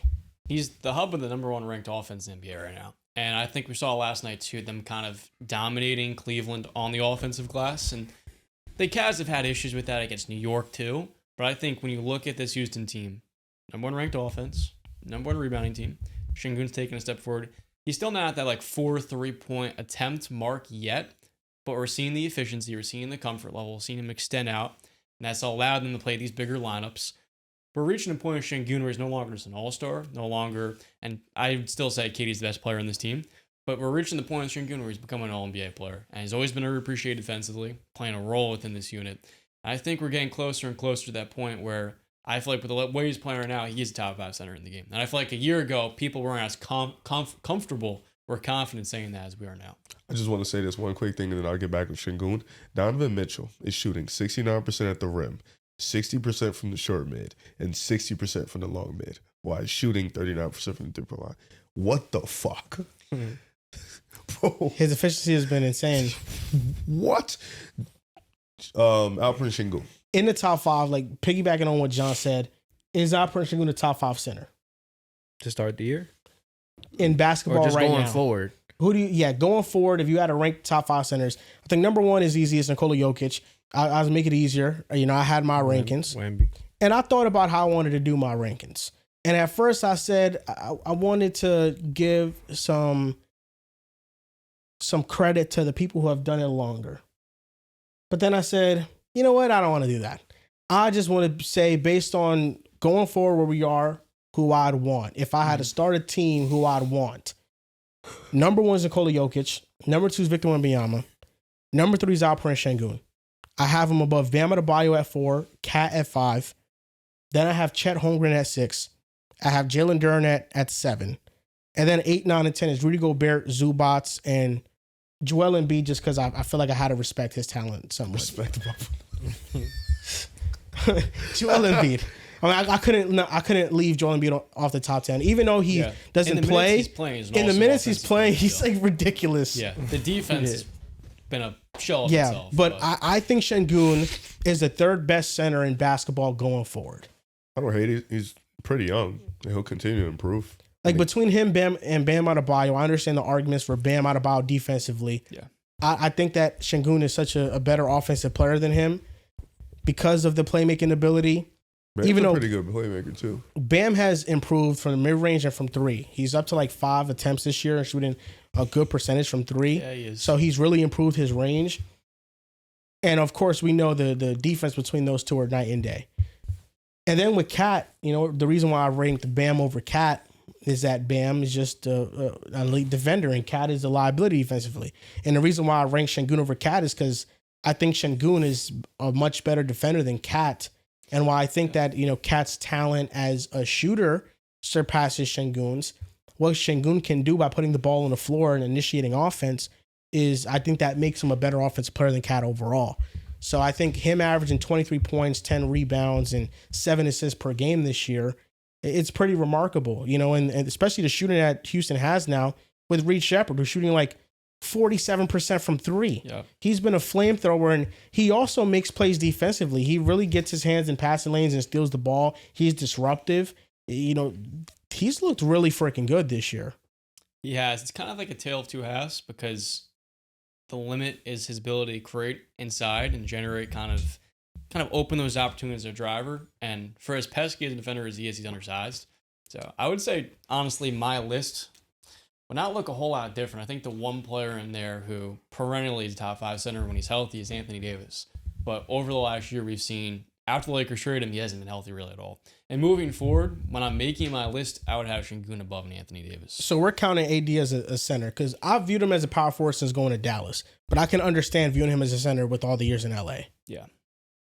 But with like Gafford and Lively starting in Dallas now, I kind of put him at the 4. I'm partially going you should off. that for Chet too, because don't Hartenstein starts with Chet. Does Hartenstein? Probably, yeah. You're right. Part of my my criteria for this too is your play-by-play data on Basketball Reference. Okay. Yeah. All right. So if that's the case, Anthony Davis would definitely be higher. He'd be over Zubac and Rudy Gobert. I mean, it's just going forward or who's better. Because Sengun's not better than AD. I mean, going forward, would you pick AD over Duren? Going forward? I would not. I mean, but if it's going forward, I'm going to take a ton of the younger players. Yeah. But if it's who's better, I don't think neither one of them are better than AD. If we're accounting for availability, I think Sengun's better than AD. But that means availability is 80% of your argument. That's a big part of it. If you're not available, but then are you gonna dock Wemby? Wemby has been availability. Available. He's been available. He missed damn near all last year, and then he's missing time right now. He played over 40 games, but his rookie year he played like 70. Well, last year was kind of like a freak issue with. But you're going off availability as of today. I feel like Wemby's an exception, bro. I ain't trying. Wemby's an exception because when he's on the floor, he's the best player in basketball. No, but you don't do it on the floor. You're doing it 80% availability. AD when he's on the floor has kind of regressed, especially this year when you've watched him. But he's like a 6-game sample, unfortunately. Yeah, he was hurt. And then last year he got to Dallas and he was hurt right away. Last year he was better. But I just feel like AD even healthy now is not a top 10 player no more. I don't think that's a bad take. Is Sengun a top 10 player? I think he's the 14th best player in the world right now. 14th? Who's 15? Wow. That's such an odd number. I mean, okay. Like, he's the 14th best player in the world because he dropped. Wait, he was 16th adding in Tatum and Halliburton because they're out. Who do you have after Sengun? Okay, really all right. You guys don't hear my list before October. I just did this now. Okay. So I can only judge my list based on what I did yesterday. So my player ranking, the players above Sengun: Jokic, Shea, Giannis, Wemby, Luka, Steph, Tatum, Ant, Cade, LeBron, KD, D Book, Brunson, Mitchell, and Hallie. Then I have Sengun. These are the notable names that Alperen Sengun is over for me. Moving forward: Karl Anthony Towns, Bam Adebayo, Jaylen Brown, J-Dub, Tyrese Maxey, Kawhi Leonard, Anthony Davis, Trae Young, De'Aaron Fox, Paolo Banchero, Franz Wagner, Evan Mobley, Pascal Siakam, Chet Holmgren, Jimmy Butler, and Triple J. Triple J, where? No, I have them below like Sengun. These are just like notable names I have Sengun over. You have Sengun over Donovan, or you said Donovan in your list? I had Donovan. Okay. The big names that I had Sengun over were Cat, Bam, Jaylen Brown, J-Dub, And Tyrese Maxey. Tyrese Maxey. I had him over the old guys like Kawhi and AD. I'm kind of comfortable about it. Like just taking Sengun over Kawhi and AD. That's kind of like History's going to play on your side. Yeah. that's no, kind of I'm comfortable with that. Or I'm comfortable the with future, him I should say. over Trey and Fox. I'm comfortable with him over Paulo and Franz. I feel like Franz was a tough for one of the two to really decide between. And Evan Mobley, I just think, Evan Mobley needs, like what you mentioned earlier, Darius Garland to make him like really take the next level offensively where Sengun can do it on his own. So, and then Chet. I have Sengun over Chet. Ooh, Chet's been hooping too. He's been playing really well. His defense is. You have Sengun over D Book? Hell no. No. The players that I had over Sengun were Kevin Durant, Devin Booker, Jalen Brunson, Donovan Mitchell, and Tyrese Halliburton. All healthy. Mm-hmm. If we're moving Tatum and Halliburton, right now he's the 14th best player in the world. Adding them in, he's number 16. So he's just, creeping into being one of the 15 best players in the world. But I can understand some arguments for like Cat is an argument, I think. Cat is an You argument. value I the think so, scoring too. more. I also will say Tyrese Maxey was the toughest person to put Sengun over. I feel like he's been playing better. I mean, he's been averaging 30. Yeah, I wish they would keep running the same stuff through him in the clutch time. He's not that great of an isolation player, but he's better at he's a great dribble handoff type of player. He's great in the pick and roll. He's great in transition. He's great off the catch. Use him in the same way all game. Don't change up his game. But yeah, listen, Sengun plays like this all year. Who the fuck's gonna tell you now? The What do you Cat one think? is tricky for me because depends on how you value scoring. Because I feel like as a scorer, Cat wipes. Like I feel like he's a much better scorer. As a rebounder, they're close to passing. I get it, it's a gap, but I feel like low key the shooting and the isolation scoring and just the post game for Cat, that's a gap. And if you're scoring, to me, just in terms of the way they can do it, I think Cat has a very good separation there. And I get the passing. The passing is definitely a separation, but I think that's a conversation for sure. But shit, it's not a bad list. When you're ranking players, defense has to be weighted higher for center compared to any other position. And Okay, you don't. but here. I hope you agree with that. No, I do, but I want to give Cat grace because Sengun, while he is playing a good, he's playing good defense and he's playing his role, he's kind of surrounded by like a pretty stout defensive group. That's all I'm saying. I don't McKellen think OG. Huh? McKellen OG. What about him? They're stout defensively. They're not Houston. And Mitch, too. When They're not healthy. Houston, but No offense. And One they're not Houston. Like they're great. They're not Yeah. Houston. With all due respect. But Sengun is putting in the effort. I don't know if you flip him, Cat will put in that same effort. I don't. I don't like if think you so. flip him, I think Here's the Houston's thing, But though. worse. Cat wasn't a terrible Cat defender had in that Minnesota. Yes, with Jaden, Rudy Gobert, wasn't terrible. and Edwards. But had he moments. ultimately, Minnesota chose Rudy Gobert over him because they said to themselves, between these two centers, we value Rudy Rudy Gobert could. more. They also couldn't pay the two of them to So, Rudy can anchor a defense. We haven't done something like this on a show in a while, on a full episode at least. There's going to be a Would You Rather Alperen Sengun edition. Okay. So first name up, let's start off like, I had to step my boy up like this, but Victor Wembanyama. Victor. Victor, We're all going Victor Wembanyama. keep pushing. Okay, next name up, Ivica Zubats. Sengun. Sengun. A player he was compared to a lot Last year. last year. Last year's Zubac was a He was killing dog. it last year. Paolo Banchero. Sengun. Early. I'd love to plead the fifth on this one. I really would. I'm still taking Early. Paolo. I'm not going to give up on that train. Sengun. Sengun's playing better this season. I'm taking Paulo over Sengun, though. Franz Wagner. Sengun. Sengun. Sengun. Chet Holmgren. Chat. Sengun. Chet this year is taking his offensive play to an even higher level. I would say that when you're ranking centers, these two are neck and neck. I'm going to slightly lean with Chet Holmgren here. Jalen Duren. That boy 22. Yeah. Like, Yeah. shit. That boy 22. Right now, I'll take Sengun. Right now. Sengun is better right now. Yeah, he's But better I right think I'm going to take Duran long term. With the rate at which Duran has improved over the last year, we're going to come back to this. I might have a different answer a year from now, but I'm going to go with Sengun today. K Cunningham. Cade. LOL. Fuck are we doing? Hello, the disrespect. Fuck are we doing? Scotty Barnes. Ooh. That's Sengun. a good one. Sengun. Sengun, yeah. DeMontis Sabonis. Sengun.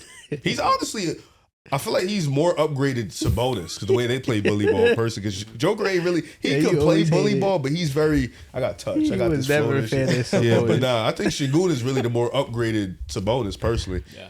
Anthony Davis. Sengun going forward. I'll take Sengun.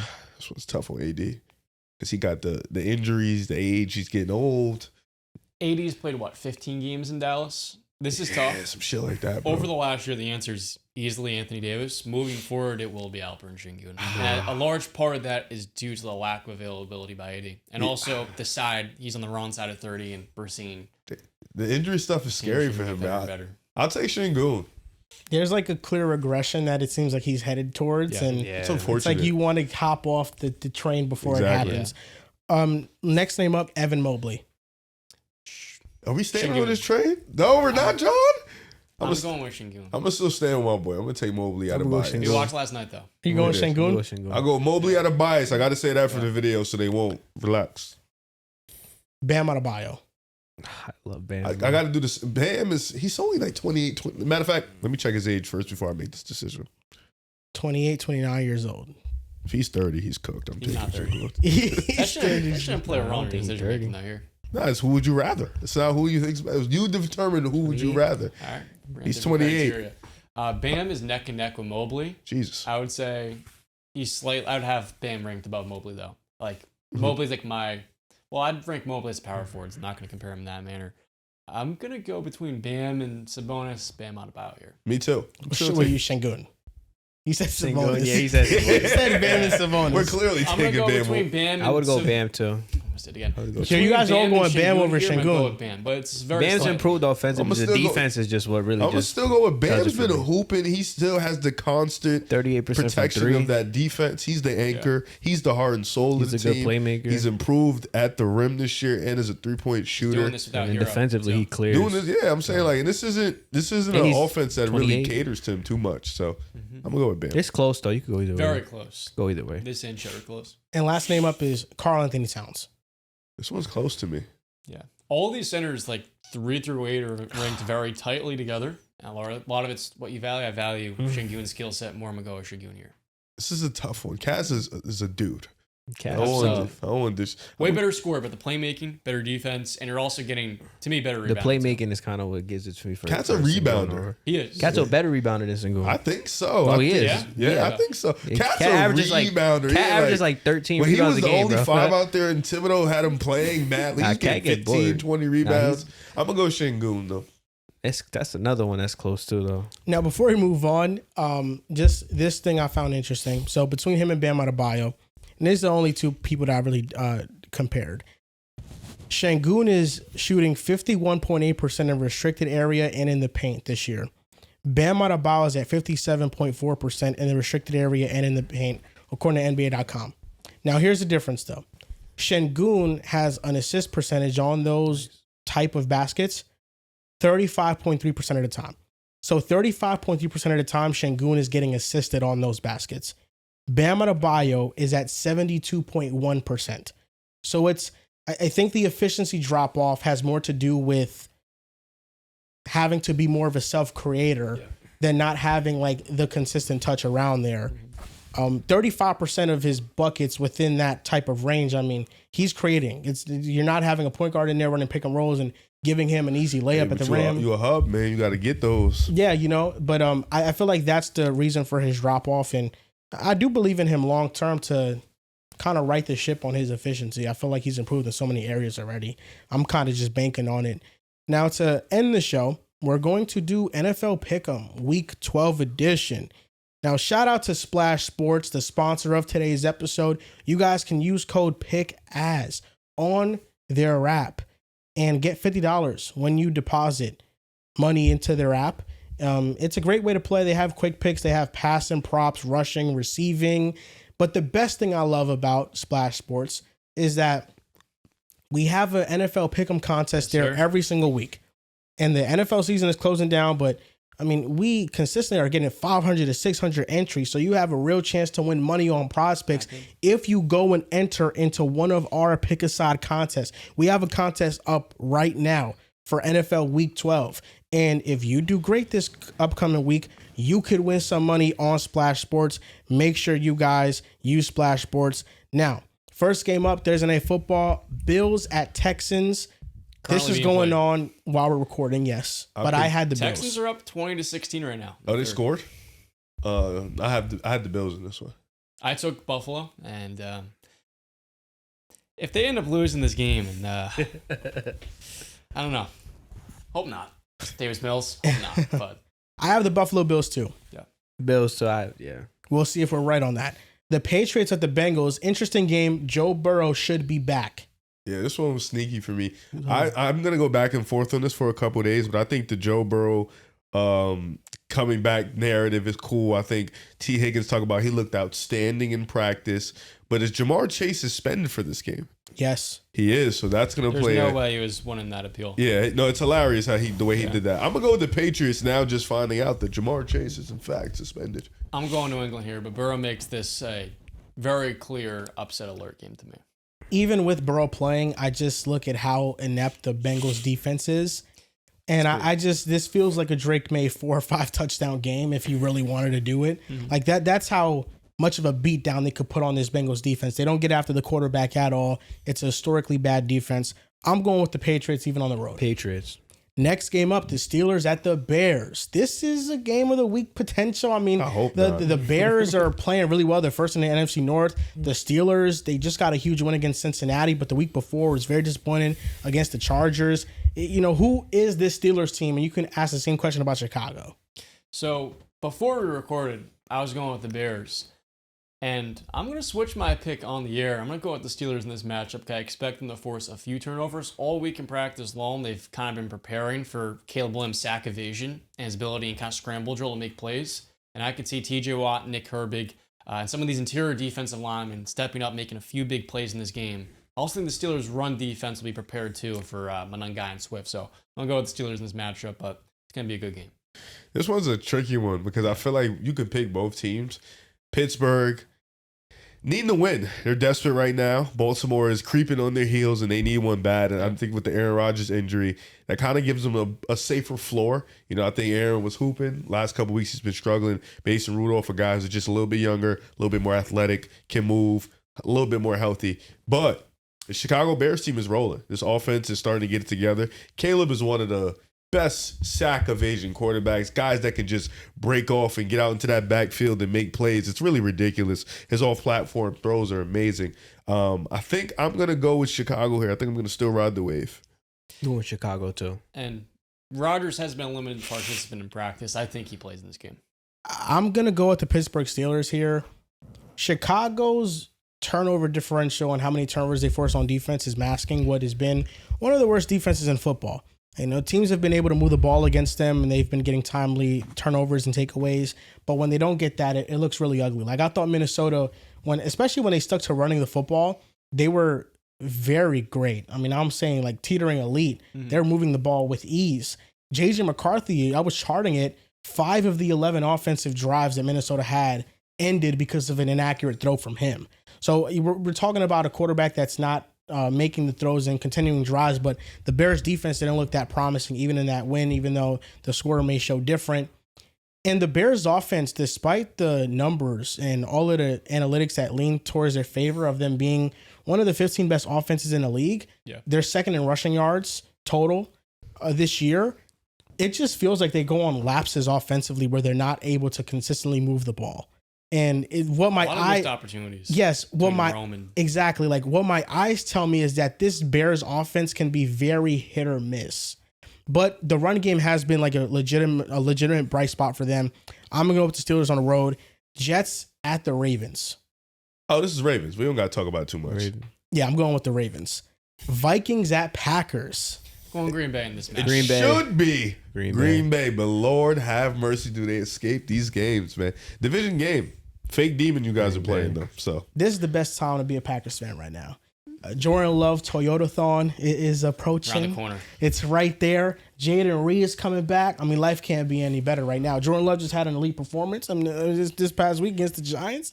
I mean, my goodness, and they were just a couple missed opportunities away from beating the Philadelphia Eagles too. Just lost by had 3 nothing points. to do with Jordan Love. Just Whack lost by ass. 3 points. But the Packers, this is the game they need to take control of the division. And if J.J. McCarthy has shown us to be what he has his first 5 starts, then the Packers defense should play really well. This is one of those must wins because we've seen the Packers not take care of business when they're on the cusp. Giants at Lions. Should be a walk through Lions, right? I'm going with the Lions too.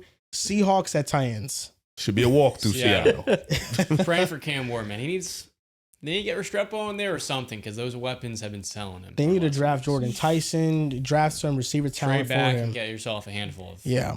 I got the weapons this Seattle morning. Seahawks. Colts at Chiefs.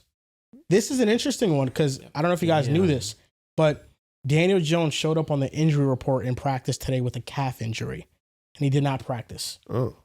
On Thursday. So it's either Riley Leonard or Anthony Richardson. That expects to be in. Should be Anthony Richardson. I mean, it should be one of those two. I don't know if he's still on IR from like the concussion Damn, or that something he changed got. my pick because I picked the Colts with Daniel Jones. I mean, the Colts, it feels like a lot of momentum's on their side coming off the bye week. Sauce Gardner's there. Charvarius Ward is coming back this game. Yeah. He's been practicing. So it feels like this is like the perfect spot for the Colts. And the Chiefs this year are 30th in third down conversion rate allowed. They've been one of the worst third down defenses in the league. The Chiefs have been awesome, but what scares me against the Colts in this matchup is the Colts now have serious cornerback play. Yeah. To where they can make life hell on these receivers. I mean, I'm huge thinking mismatch. about Sauce Gardner against Rashee Rice for the whole game. I think he could take him out the game. I mean, their corners are exceptional. Yeah. And the Kenny Moores is healthy too. So this is a tough matchup. Daniel Jones being out is a big reason why I just said I'm going with the Chiefs. He might not be out, but he showed up on the injury report. We'll see if he plays. Yes. I'm going with the Colts in this game partly because I think too coming off the bye week going to be a little bit more fresh, and I don't think the Chiefs have the pass rush to really make him uncomfortable. That being said, if DJ misses this game, easily going Kansas City. I think this is going to be the biggest game of the week with the Chiefs being 5-5. Who are you going with? I said the Chiefs. If Daniel Jones is not playing, right? Yeah, this is what Ian Rappaport tweeted. He said Daniel Jones was limited with a calf injury after having no injury status yesterday. Something to watch. Yeah, I don't think he's going to play, especially with a calf injury. The way they're sitting comfortably a part of their division for right now. Good point. I think you sit them out this one game and they get right back to it next week. So I got the Chiefs if Daniel Jones sits. This does feel like a kind of in the hour before the game leading up to it, we get a better indication if he plays. I'll probably end up switching my pick if he doesn't. This is a must-win for Kansas City. They don't lose this game, right? I can't see Kansas City falling below 500, especially at home. Even if Daniel Jones played or plays, I still have like a good feeling about the Chiefs winning this game. This Mahomes bounced back. I think that this is a measuring stick game for them. Like, this is the best team in the AFC. Okay, we're about to show what we're made of. And it happened when they faced Detroit. Detroit was one of the best teams in the NFL, and then Kansas City beat them handily. Indianapolis is a different animal because they could really run the football. Yeah. In saying that, the Kansas City Chiefs, if they lose this game, their playoff percentage odds drops to 27%. What's that now? It's at 50%. 50. If they win, Sheesh. they're at 53%. So it jumps up marginally for them. Yeah. They have to win the next two. But if they lose this game, they really have zero margin for error moving forward. Yep. Who's your pick, JC? I got the Chiefs. Jaguars at Cardinals. I think the Jaguars, another one they can get right. They won last week, destroying with the Chargers, I believe. Yep. Jaguars starting to get things going. I think this could be another game where they can continue to keep pace. They have the tiebreaker over the Chiefs. At the moment, they have the tiebreaker over the Texans too, but they'll play again one more time. So you have to rack up these wins because these are going to be important for that stretch to get into that 6-7 seed. I want to say this is a trap game coming off a dominant performance the way the Jaguars had last week versus the Chargers, and just kind of this Cardinals team kind of rallying, hopefully, for their coach to save his job. That being said, no Marvin Harrison Jr. with the appendicitis. I just don't think they're going to have enough juice. I'm going to go with the Jags in this one. Jags too. This is a trap game. It feels I don't like feel good about it. Brissett, doesn't matter how he does, he's going to get you 2 touchdowns and 260 every week when he's out there. I got the Jaguars too. Browns at Raiders. Shador Sanders making his first NFL start. I'm going with the Browns. I think I'm digging the Shador. Shador and Kevin Stefanski talking about he got enough reps this week with the first teamers to feel good. Myles Garrett can wreck this game. I watched that Denver's defense. Granted, it's Denver's defense. That defensive line put pressure on Geno. I think Myles Garrett can put that same or similar pressure. His defense is still really good. I'm gonna go with the Browns. We saw what Dallas did to Vegas. This offensive line is a absolute catastrophe without Cole Miller and Jackson Powers-Johnson. It's actually really sad because Ashton Genty's getting hit by 7 defenders in the backfield. It feels like every other run. I'm going with the Browns this matchup. This Raider team's got a lot of issues.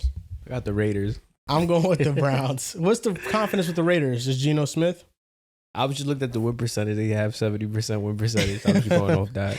Or Eagles at Cowboys? This feels like a trap. Trap, but y'all know Cowboys. where I'm going. You're going with the Cowboys. Cowboys. It's a trap. Cowboys.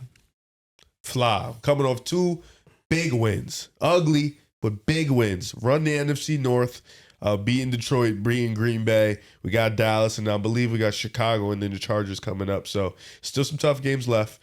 This is a trap game for sure, but this defense is on a different level right now. N'Kobe Dean back, and then you have Jalen Phillips in that lineup, and then Quinyon Mitchell is just playing at an otherworldly level. Adoree Jackson has stepped his game up. Jalen Carter and Jordan Davis continue to dominate that interior line, and then these linebackers, this defense doesn't, outside of Adoree Jackson, I don't think it has a real weakness. Even Moro Ajomo has been awesome for this team. You know, the defensive line, Jalen Hunt is a dog too.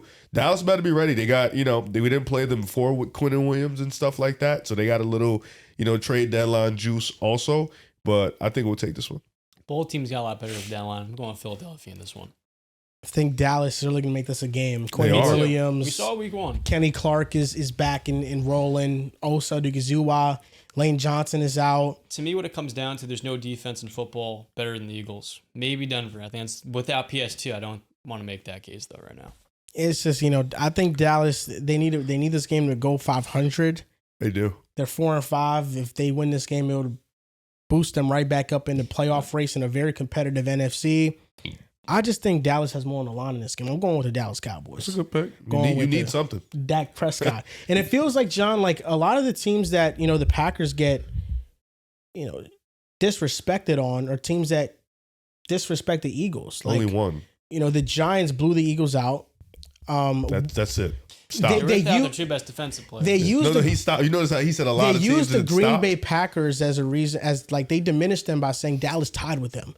Well, what if Dallas beats Philadelphia? Like, you need it. What are you going to say at that point? Well, we beat Dallas already. So you did I want barely. to make this my upset pick of the week. Did you beat us?